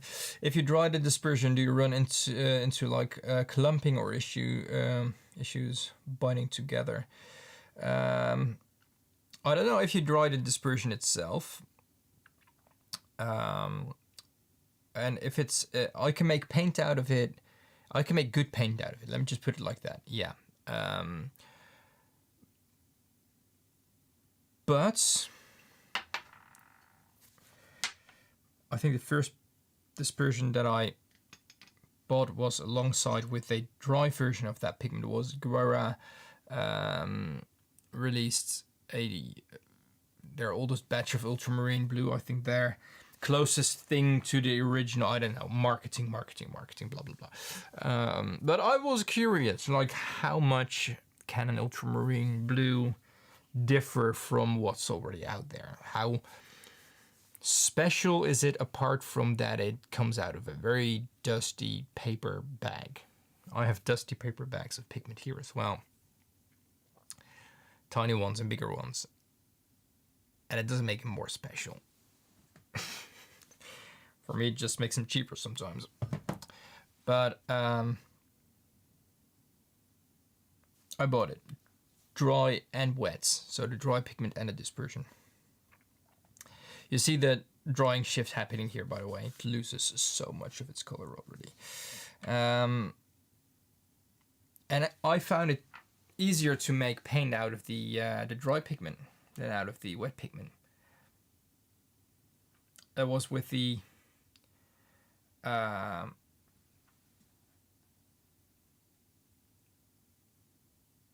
which one was that? I had 2 of those small bottles. Oh, there was a yellow. I don't know which yellow it was. It was a yellow. And it was like there was lumps in it while I was trying to mix it. Well, I really thought, you know, I have a wet binder, water-based, that goes with a water-based pigment.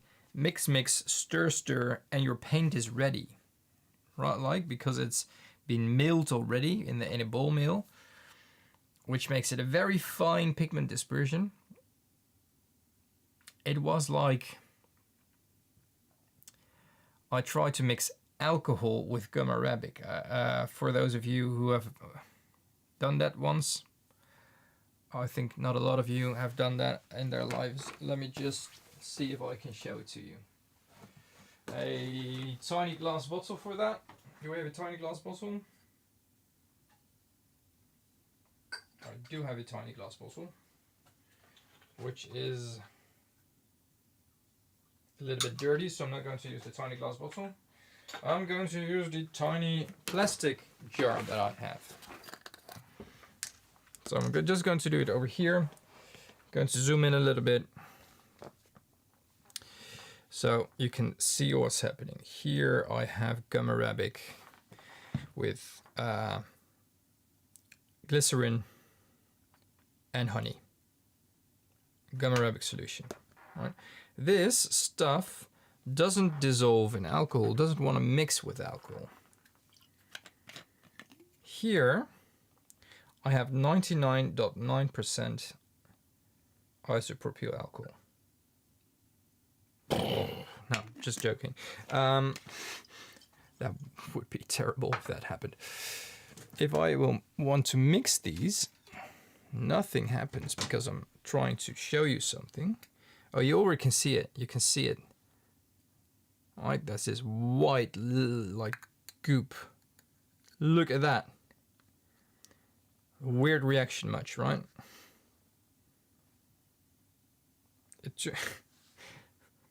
Let me just try to see if I can look. This is the reaction that forms with gum arabic and alcohol.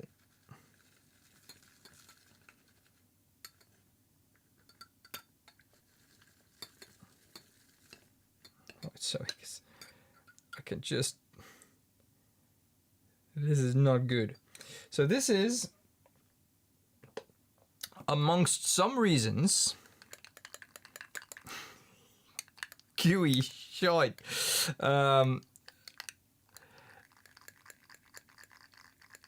It is the reason I don't pre-mix my paints, my hydrophobic pigments with alcohol like some paint makers do. Because if I'm mixing this really thoroughly, it's not an emulsion because something else has happened. It's not slime as well because I know how to make slime. I do that with my kids a lot. It's more like used chewing gum, and what you're left with is the water content.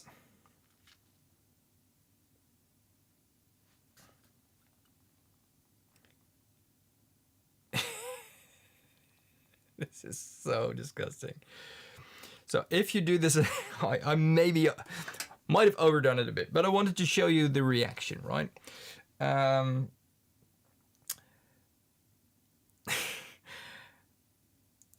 If you just drop a little bit of alcohol in that amount of gum arabic, you get kind of streaky bits,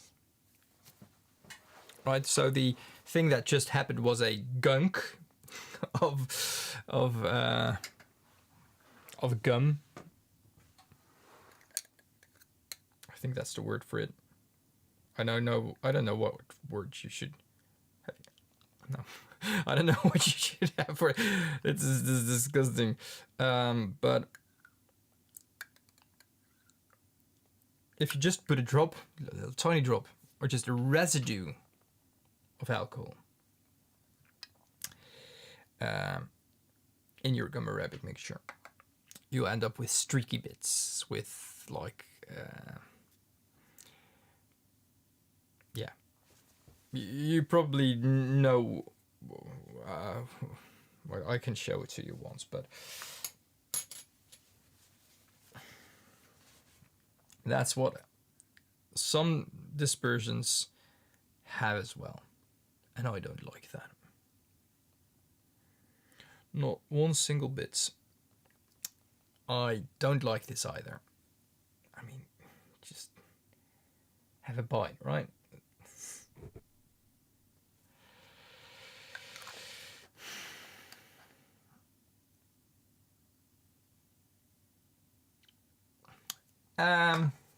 So, very educational channel here at Dirty Blue Tube. Why did I call it Dirty Blue Tube? Well, everywhere else I'm Dirty Blue Shop. Well, just because it rhymes with YouTube. That's why I called it Dirty Blue Tube.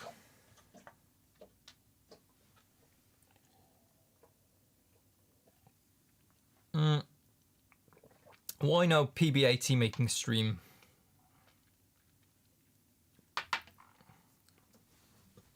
Why not?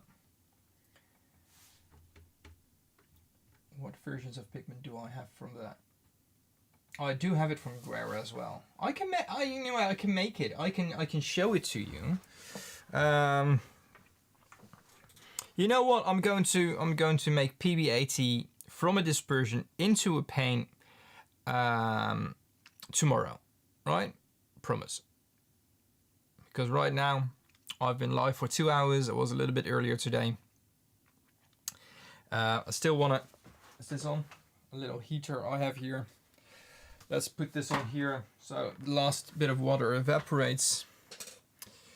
So we can measure the colors that I made over here. It's a pretty chaos again on my slab.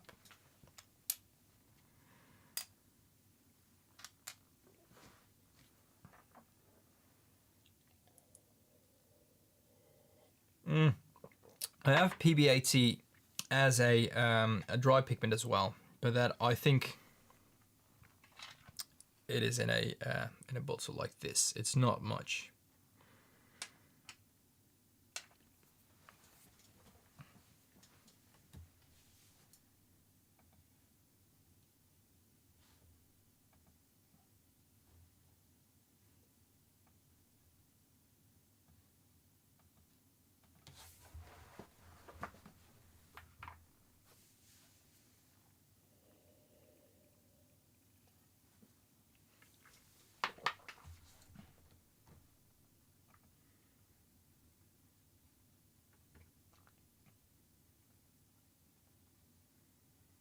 No, 2 hours are going pretty quick. So most of my streams are between the 2 and 3 hours, and it's time's flying when you're having fun. But this is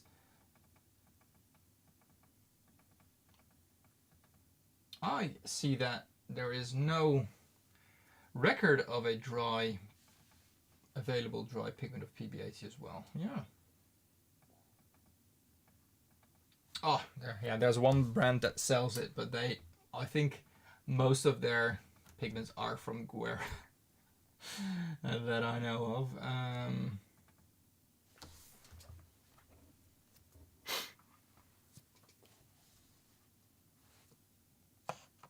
Also, when it's not interesting, time's flying for me. Creative colors. Maybe that's different for me, for you. I can imagine, by the way. But if it's not interesting, just click me away. I mean, that's the luxury of having me on your screen. You can just erase me off your screen. Can I mix these PV19 with a blue? I'm not going to. Yes and no. I actually want to just measure and compare the PV19's. And then you bought it at that one shop, I think, Gulchen. And then I'm just going to call it a day, if you don't mind.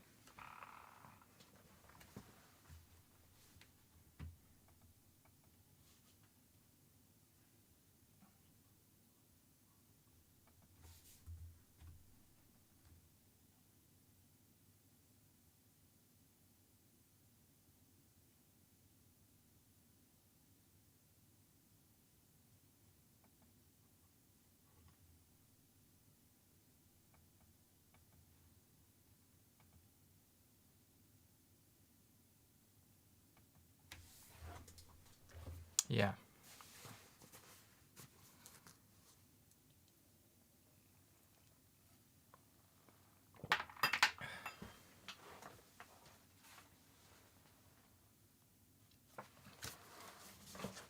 Sometimes yelling things in the chat is as effective as yelling to your television when there's something on Netflix or something. Watch out, he's behind you. They won't change it. For me as well. Otherwise, it's going to be too late. I was like up at 6 this morning. So, I mean, I have the I literally have the vintage phthalo blue from last stream. I have it over here. No one is yelling. It was a figure of speech. Like I said, never mind. Never mind. Don't take it too literally. Let's open up NYX.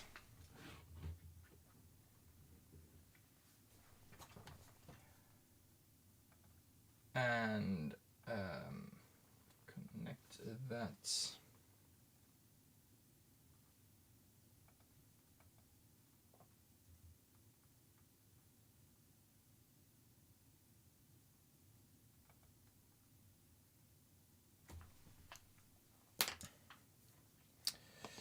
So let's see if I can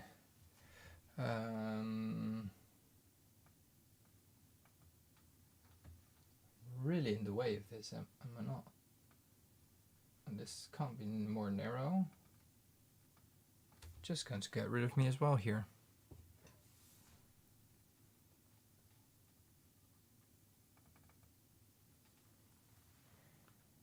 Okay, so this is the first one I swatched. This was the quinacridone red magenta. And I need to, you know what, I'm going to add a library color, and I'm going to put quinacridone magenta as this quinacridone magenta, as I have. This is PV19. I can just do the PV19 that I have, by the way. But this is okay. Okay, this is red magenta.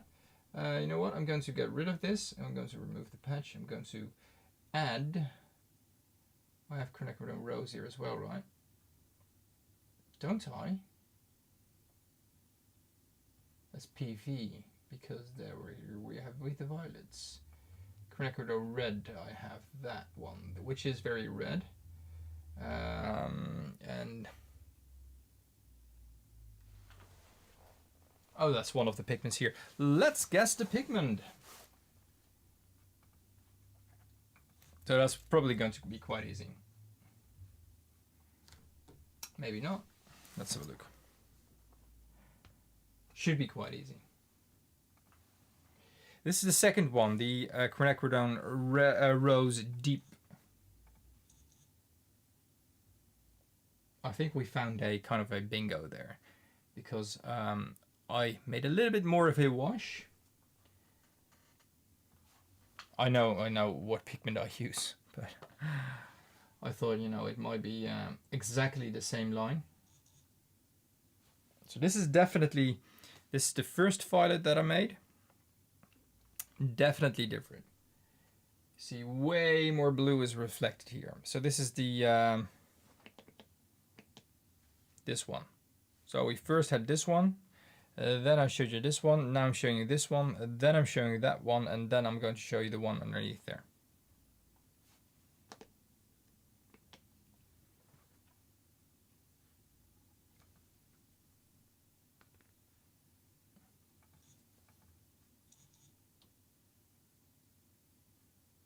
Okay. So here it starts reflecting more red after, almost after the yellows.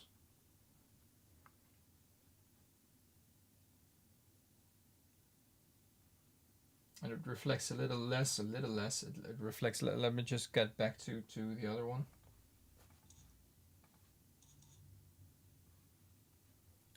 So definitely less blue. And the last one from the tiny bottle, even less blues. So it's interesting to see that the violets actually kind of, you know, they look quite similar. I'm just going to use the, because that camera really isn't. Can we just do the one here? Yeah. So it's getting more red because it's reflecting less blue. Kind of makes sense. I mean, it makes a lot of sense.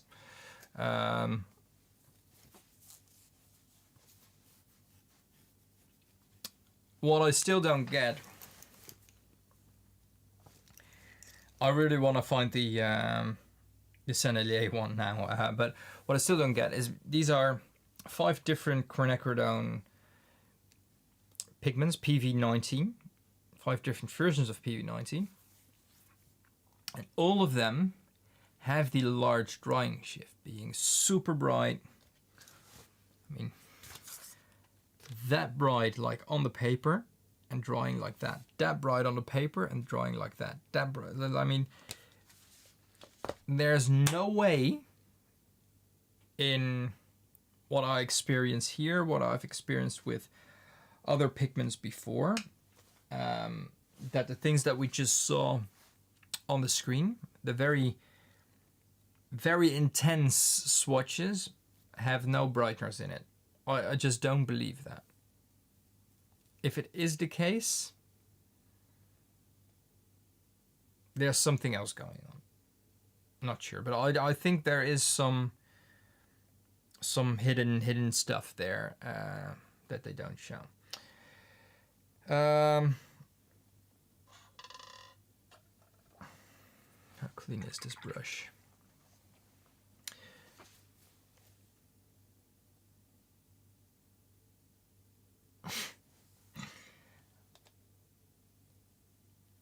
I wish I could offer you one for cheaper, but you know, maybe I can contact Nix if I can ask for like a discount code for my YouTube viewers, but I don't think that's going to be more than 10%. I don't think that helps a lot.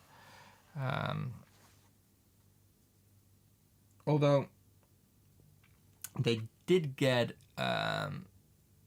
more affordable since I bought this one. They gave me a hefty discount for this one.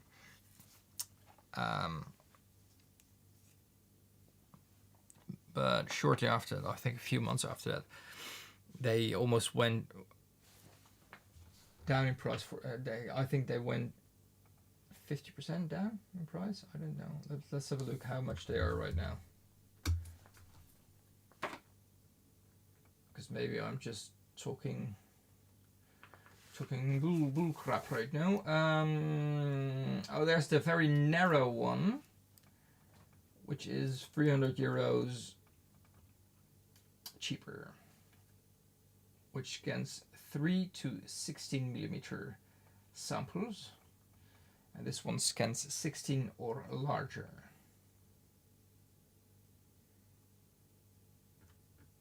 Yeah, I know, it's that's 1,300 euros, the one that I have right now. When I bought one, I think, oh, this is weird. when I bought one, I think it was 2,000-ish or something like that. So yeah, that's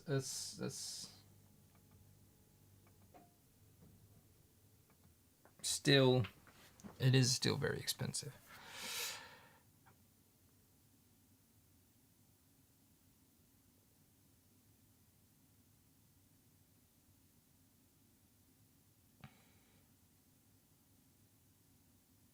Not just more blue, but less warm red. Yeah.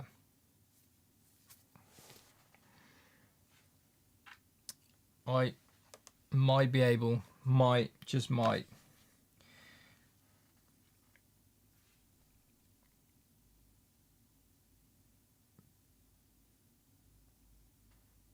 be able to mix 2 with phthalo blue,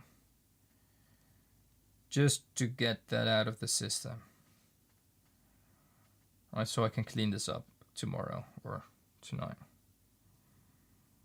The vintage phthalo blue, which re-wets like a beauty, by the way.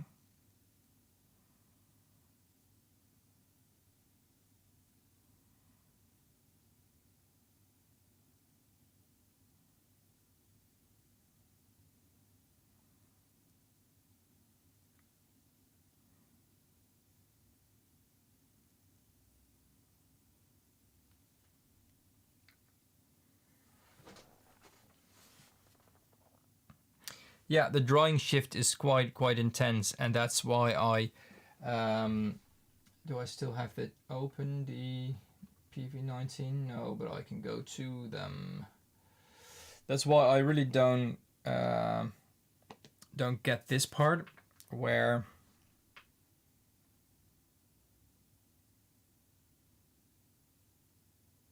that is weird. Creative Colors, guys, can you help me? This is awkward. Please help me.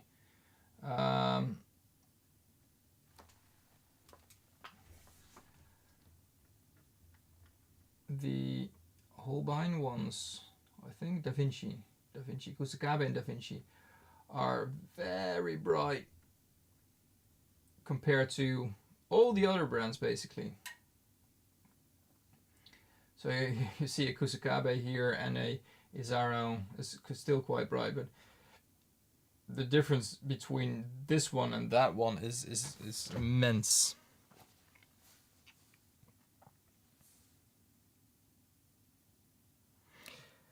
No, the Mini 3, it's a colorimeter and not a spectrometer. Still a pretty neat little device. Let's mix the least obvious ones with a little bit of blue first, right?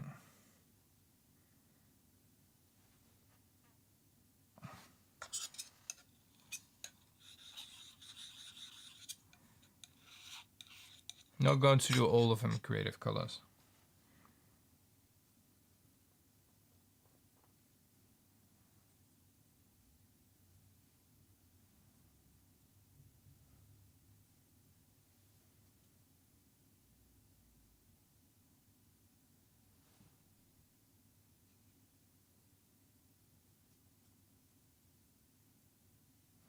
Oh my god, we make quinacridone violet. No, this is definitely a more weird dull version of it. Let's have a look. We are mixing next to this one.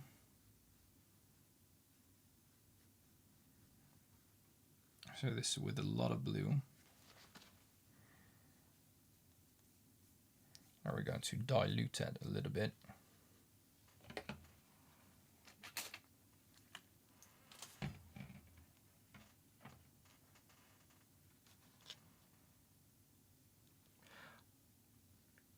I have a huge fortune and no one to inherit it. I need someone who can mix colors well. Well, I'm in that case happy to be your guy, Creative Colors.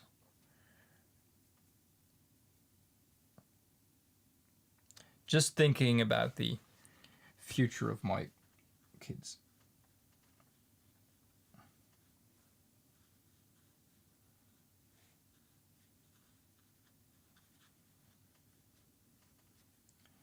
So this is basically like the color that you're given by, sorry, I noticed you don't see it here, but this is basically the color that you are given by your art teacher, who still teaches Itten's color circle and says mix red and blue so you can get violet to make that awful color circle, and you can't get it because it's just not magenta and cyan, but it's red and blue. And you end up with some muddy thing like this.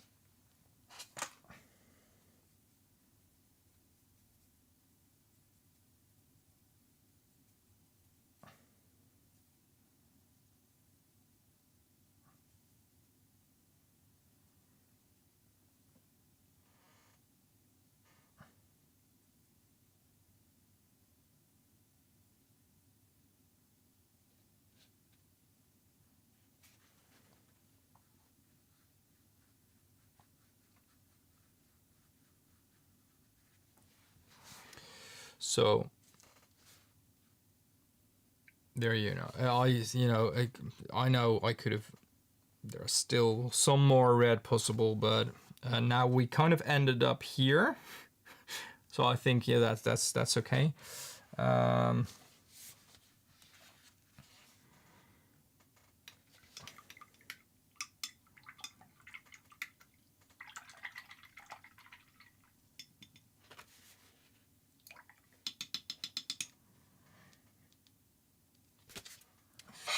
this. I might be able to. Let's have a look.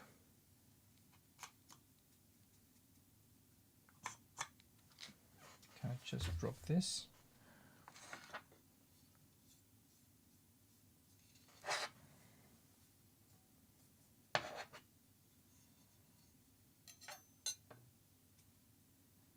It's redder, but you know, I was more like it's within that range of.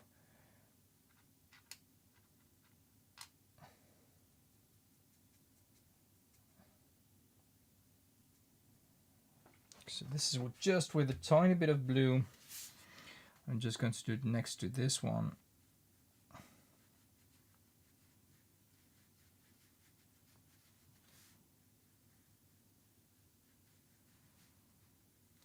So I just did it over here. That's just with a tiny bit of blue, which makes it just a slightly darker version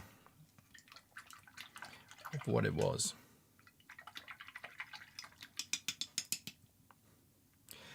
You were joking about the fortune. That's really a disappointment here.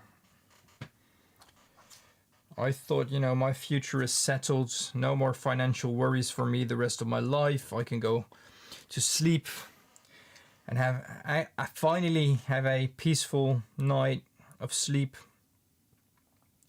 where, you know, there's a life without worries, but now you take it back.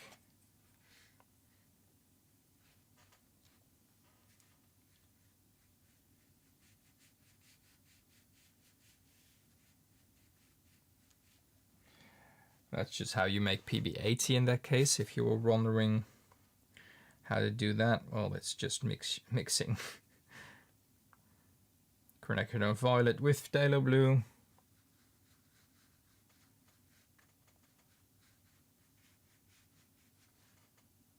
Could have gone a little bit more to the red side, but let's make small steps out of this. Not too much, because I really want to go to bed and cry myself to sleep and worry about my future.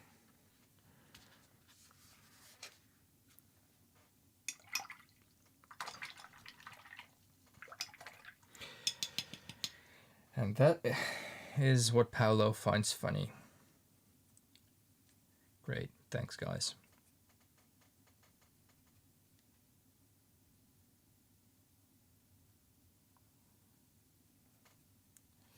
No, because I will never part from them, ever. So.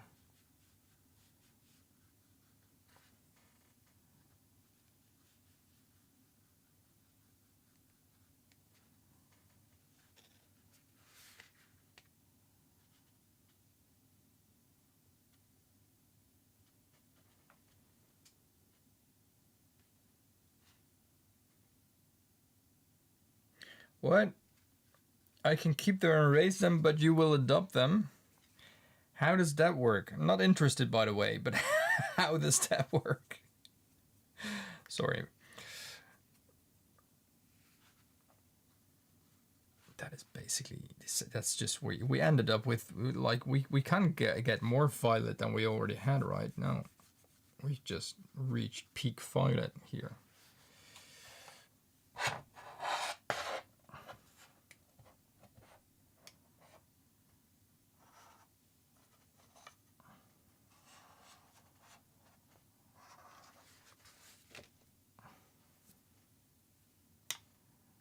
There you go.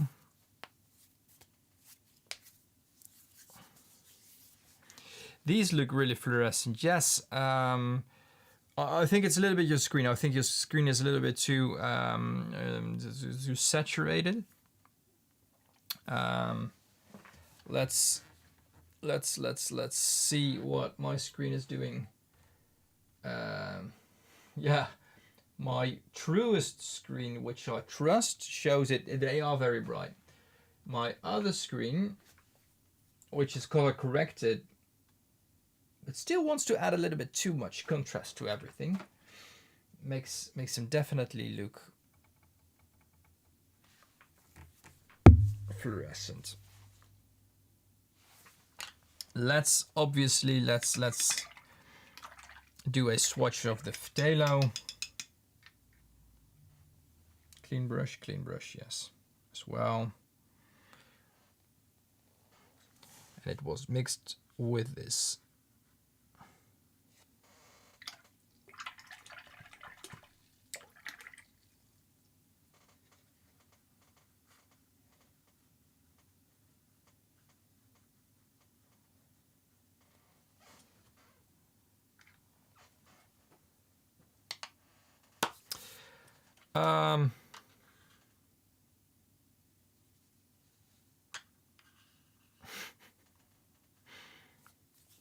This gives beautiful mixes. This is just a purple that mixes great with a blue to, you know, have a kind of a dark lavenderish vibe to it. This exactly is a mauve kind of. I don't like that. Layer the phthalo transparent over the existing washes. Oh, I think you can ask more nicely. And my answer is going to be no anyway, because it's almost 11. I've been online for almost 2.5 hours. I'm going offline. There's no buts or ifs. That phthalo is really nice. Well, I'm glad you like it. Let me know how you like it tomorrow when you open your package. Surprise. These are nice. These are nice, like variations of PV19. My version of PV19 that I offer is this one, by the way. And I think this one is a little bit too. I offer a PV55 as well, so we'll never offer these PV19s because it's just too close to everything else, to the PV55s. I can show you that a little bit later as well. We have this page right now, so we can measure it with the spectrometer.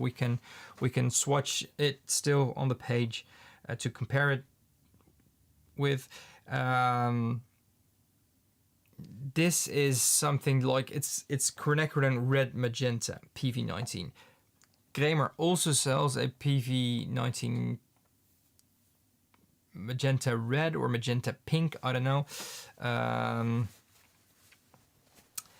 And it is a mixture between PV19 and PR122. I didn't really see the point of it. I think I eventually got it anyway. Not quite sure actually. PR122, PR122. No, I don't think I ever got that. Ooh, AR18, acid red. Anyway, oh,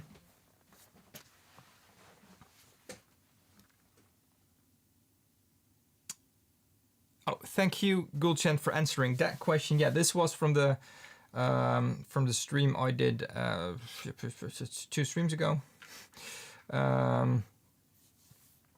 It is from the old pigment box, exactly, and they dried. So you can easily mix this PV19 with any quinacridone magenta to get, you know, something like this. I sell this as a red, quinacridone red, which it basically is. And you know, you can see that from the colors. I'm definitely going to compare PV55 with it, by the way. So I might let my slab dry up like this and do a little swatch test tomorrow with that because I'm really too exhausted right now.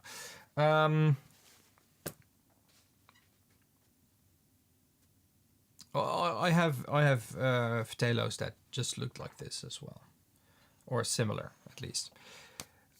I would like to thank everyone for joining again. Thanks for joining the stream. Hope you liked to see like the quinacridone red PV19 adventure here, eventually mixing it with blue as well.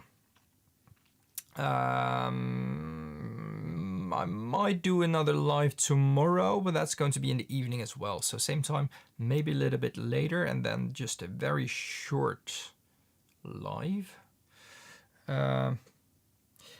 Also, please, for my regular viewers, I have like 5 tiny dots, 4 okay dots and 1 very tiny one.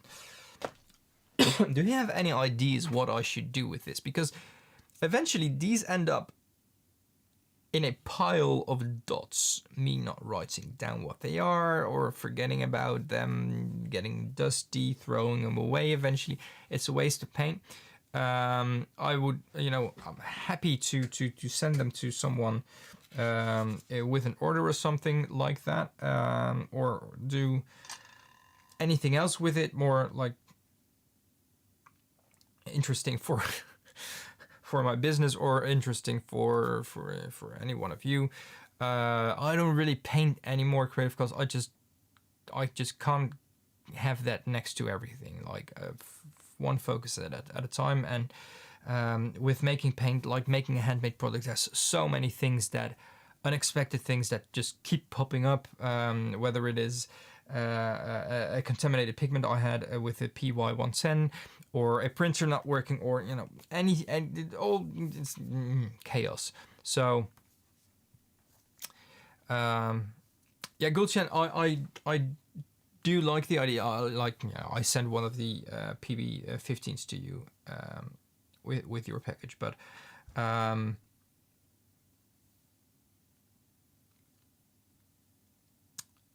can send them out with purchases, but I don't want to give people like hope that everything I make here, or the or the dots that I make are going to be for sale. So if people really like him, I don't want to disappoint them. Right. So if you are still here, you can just take another look at.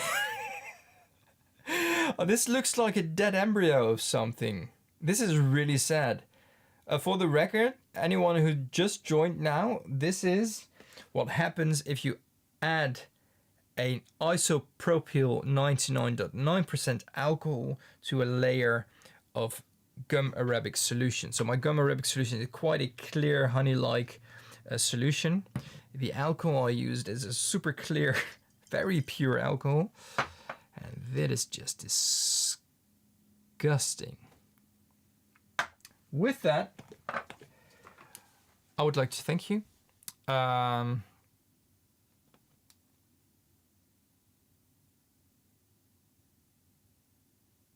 a giveaway, that's a good one.